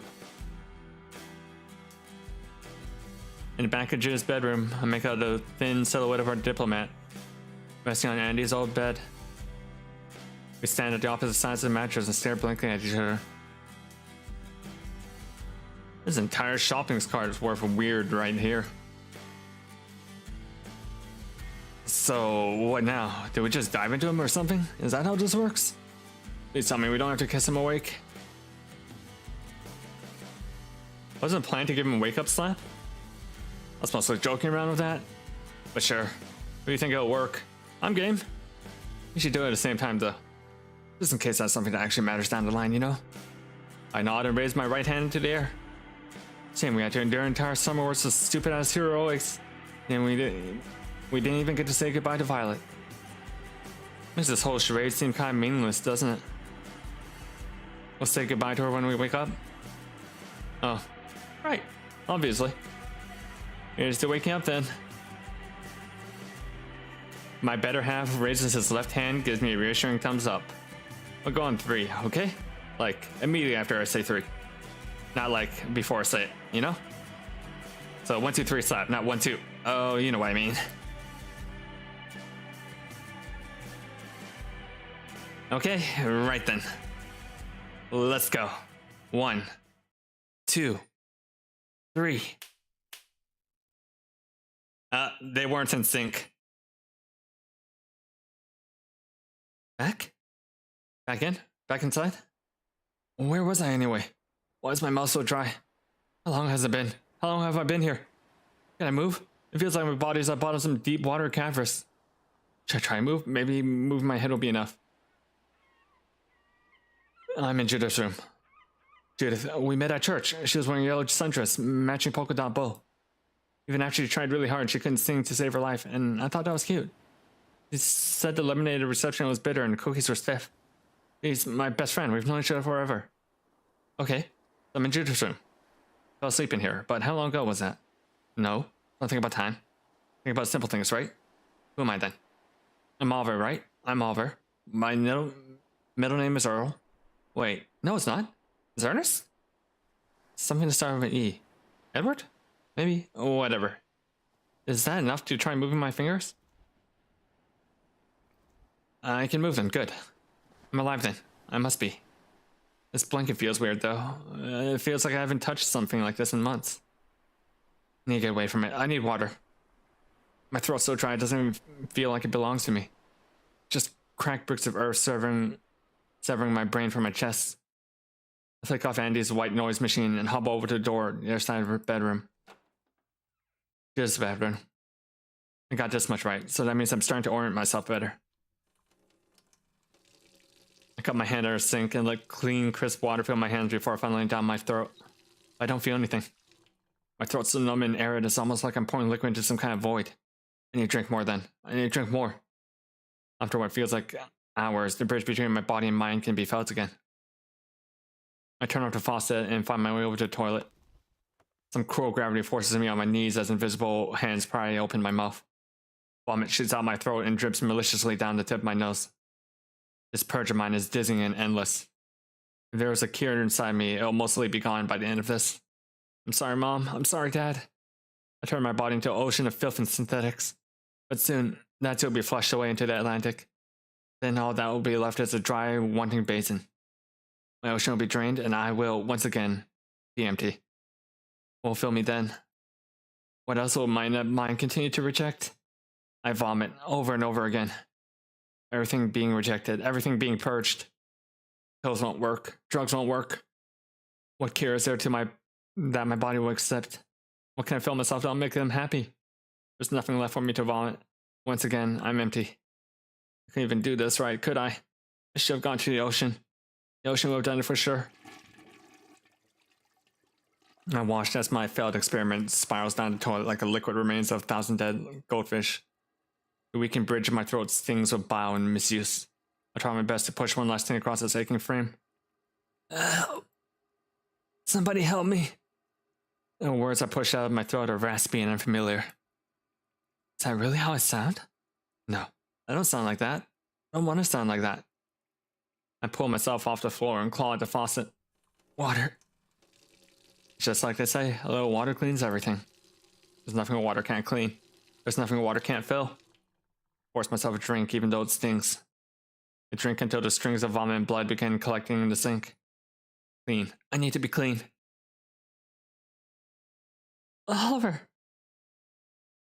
I feel presence behind me as I drink. But my mouth still stings and my words are still clumsy, so I keep drinking. Nobody should hear me like this. Nobody should see me like this. Oliver, stop it. You're hurting yourself. Oh, wait, did you vomit? Oh, God.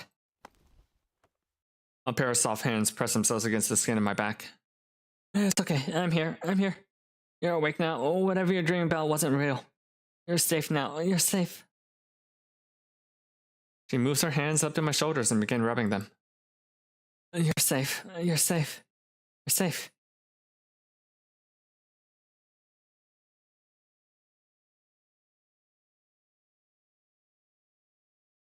All right.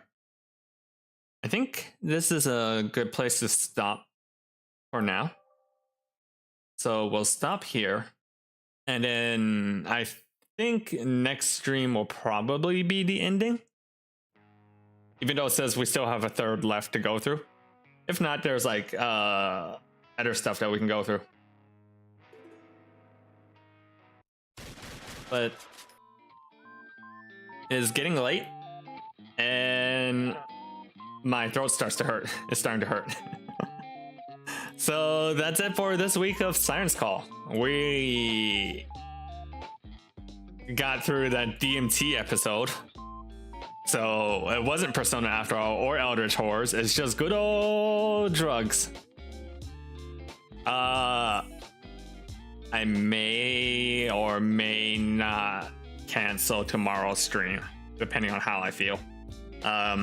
There's some stuff I need to work on, and that might take up tomorrow's time. I'll think about it in the morning and decide then, depending on how much stuff I can get through tonight. If not, Pokemon tomorrow. We'll do Pokemon tomorrow, and if not, I will see you on Monday for Strangers of Paradise with Rika. All right. Thank you for stopping by, Hugs. I really appreciate it. And also Rika, and also Vampy, and Donis, and Mijos, and anyone else who stopped by in the back. I appreciate y'all stopping by and hanging out. And Vampy, of course. And anyone lurking. Okay. Let's find something to raid. Raid.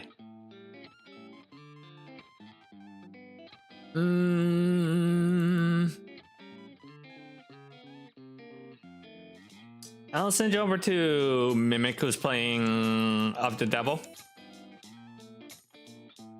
Oh, she's playing Of the Devil with Rika. Okay, that makes sense. Okay, I'll see y'all later. Have a good night. Bye.